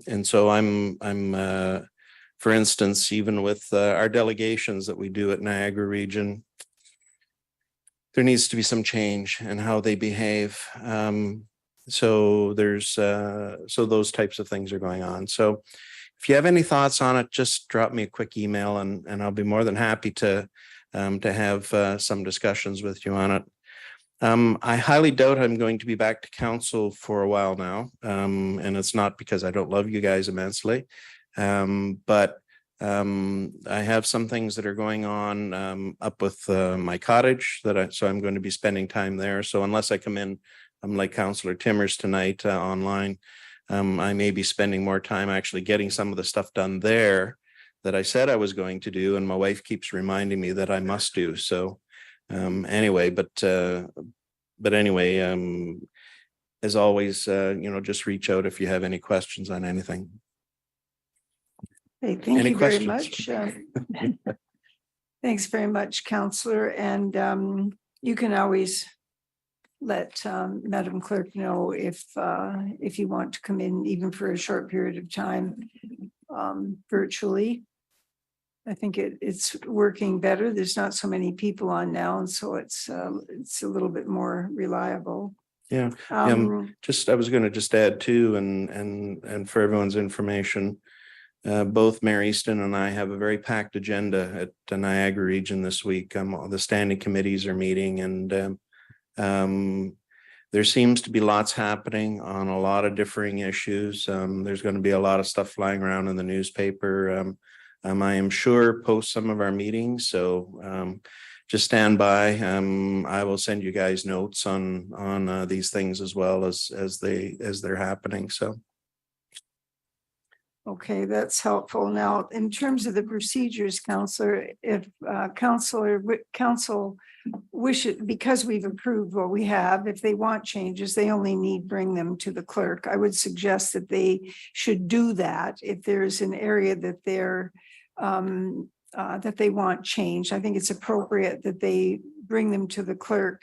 Madam Clerk, I'm just going to check with you. When was the last time our procedure bylaw was adjusted? Because I think that we had some adjustments. We did, Madam Mayor, and that was in the fall of 2022. Okay, so Rob, I'm going to recommend that it's appropriate for us not to give you changes because the changes should go to the clerk. That is the correct protocol. No, you Isn't that what you're asking? misunderstood my question or my Okay. commentary on it. All right. I'll be blunt. I don't care how you guys arrange and run here at Lincoln Council. And in fact, I think you guys do a very good job. What I am trying to do is what we're dealing with at Niagara Region. And so all I'm looking for is any opinion that, what do you like about your current set of procedures? It's not intended to be a critique of what Lincoln Council is doing. It's to try and give me a bit better understanding so I can do what I have to do to try and make sure we make some appropriate changes at the region. So, Okay, okay. I just to be clear, so that you don't think I'm going off in all directions, I wrote down, what do you like? What don't you like? Mhm. So if you don't like something, are you asking for a change, or are you just saying that you don't like it? If you don't like it, you should be coming to the church clerk and telling her you don't like it and you're looking for a change. So perhaps one of your counselors says to me, I don't like the 5 minutes for a delegation. That's good, bad, or indifferent. That's, you guys are going to have to battle out if you want to do that. We're trying to figure out whether or not we should be making those types of changes at the region. So anyway, I'm just looking for opinions. I'm not looking to sway or influence my friends here at the town of Lincoln. So That's fine. I was just clarifying. Madam Clerk? Through you to the regional counselor, Foster. Thanks for your comments. And I would say that typically it is common practice that council reviews its procedural bylaws at the beginning of every term of a new council. So I would take that back if need be. yep, thank you. You're welcome. Thank you for confirming Mhm. what you meant. Okay, we'll go to Councillor Russell. Thank you, Madam Mayor. Through you, I've got one for you. Don't make it a dislike. I'm going to get myself into all sorts of trouble. So No, just a suggestion. We've had something similar here at the town of Lincoln. Again, just about having more of the committee meetings, council meetings in the evening, as opposed to having some that are during the day. If that's a possibility, so that, again, those that who are working full time, they have the ability to watch and or to join as they can. That's all. I would suggest to you, Niagara Region is a little bit different. That's also even why I think we have all the mayors, and so there is need to have meetings in daytime, because it takes it. You're not trumping what's going on at your municipality here that are going on with things. And as far as schedules, well, you know what you're getting into when you're getting on to regional council. I mean, every one of our meetings, committee meetings, is during the day. So if anybody wants to run next election, just remember the meetings are through the day. So yeah, but thank you for that. Thanks very much. Okay, I don't see any, does anybody else have any questions or of the counselor? All right. Timmer says her hand up. Counselor Timmers, go ahead. Thank you, Mary Easton. I'm a little rusty. I haven't been online for a long time, but my back didn't allow me to come in person tonight. So I think this is great that you're bringing it up, Councillor Foster, and maybe we need to review our procedural bylaw a little more frequently than once a term. But I thought the 5-minute delegation time is good. It seems to be working. And we can always extend it. So there's flexibility there. I think the one thing that I'm constantly thinking about, and as chairs, chairing meetings is difficult, and it can be, especially when we have a hybrid. We've got people everywhere on the screen, in person. And, we're always encouraging counselors to ask 3 questions. And often, there's a 5 or 10 minute speech, and then a question tagged at the end. And I guess I always struggle with, when do we ask questions and when do we comment? And I know I'm not expecting you to answer for us, but I'm just putting that out there because this is an opportunity to talk about it. So what are your thoughts on that, Councillor Foster? Well, through you, Madam Mayor. So first and foremost with it, there's 31 of us at Niagara Region, and every one of them gets up for 10 minutes and questions a delegate as it's going through, and many editorialize as it's going on with it. So I I would suggest to you that at Niagara Region, it's a bit of a problem, and Mayor Easton and I have talked about this on a few occasions. So certainly it makes it very difficult to be a chair at Niagara Region. I have a very difficult meeting coming up this Wednesday at Corporate Services. And part of it is dealing with delegations that are coming in with it. So your comment about I'm sorry, Councillor Timmers, you know, I watch what you guys do here at Lincoln Council, and I think for the most part you do a pretty good job of monitoring yourselves as you're dealing with people that are going through. I think you asked the right set of questions. I think you're taking the time and effort to make sure that the people that are here feel special as well, except the regional councillor who was sitting for 2 hours. But for the most part, you're trying to make people feel special, and you know, and that's all part of your job too. It's a very political job as well. So I think you guys have gone in the right direction with a lot of that, Councillor Timmers. Okay, thank you very much, Councillor Foster. And I agree, the region meetings can be pretty lengthy with all the commentary, but if you watch it after the fact, you can forward to the good parts. That's what I do. I sit in the meetings and I wish I could forward to the good parts when I'm sitting in the meetings, but that's beside the point. Thank you. Thank you, Mary.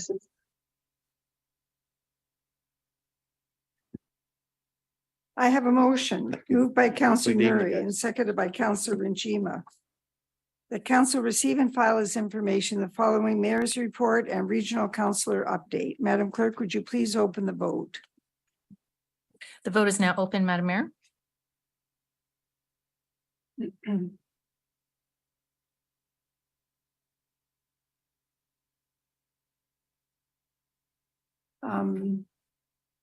Madam Clerk, Yeah. I support the Thank you. motion.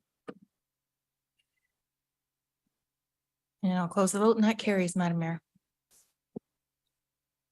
The motion.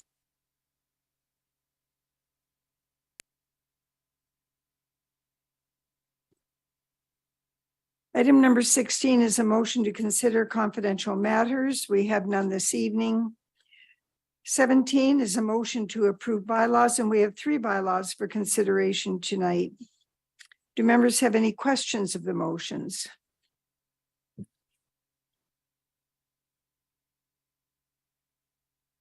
There being none, I have a motion moved by Councillor Reimer and seconded by Councillor Russell that leave be given to approve the following bylaws.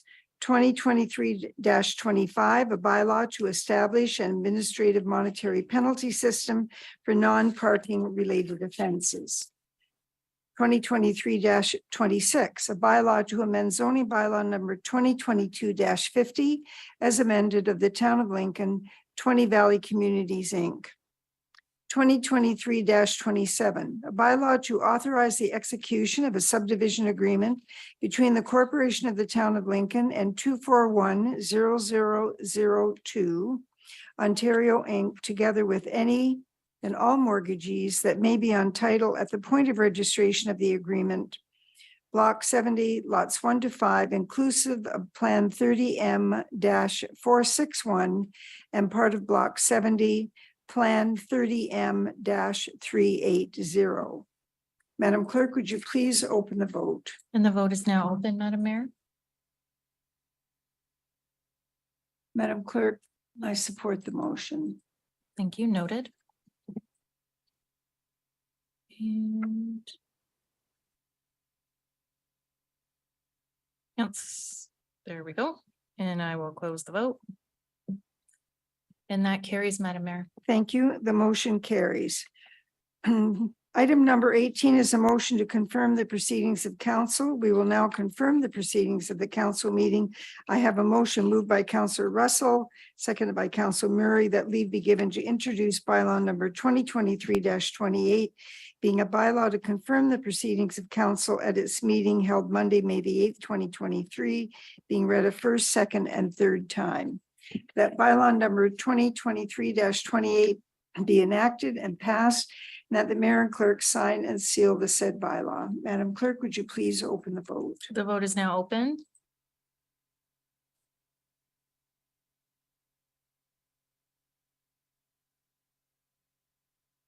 Madam Clerk, I Yes, support the motion. noted. And that carries. The motion is carried. Thank you. Before we motion to adjourn the meeting, do members have any comments?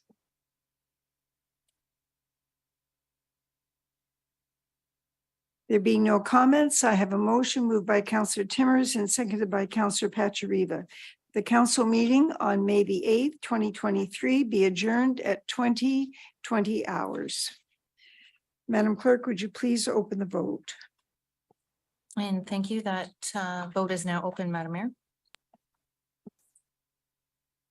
Support the motion, Thank Madam you. Clerk. And that carries. The motion is carried. Thank you, Councillor, for your good work this evening. Thank you, staff, for your support.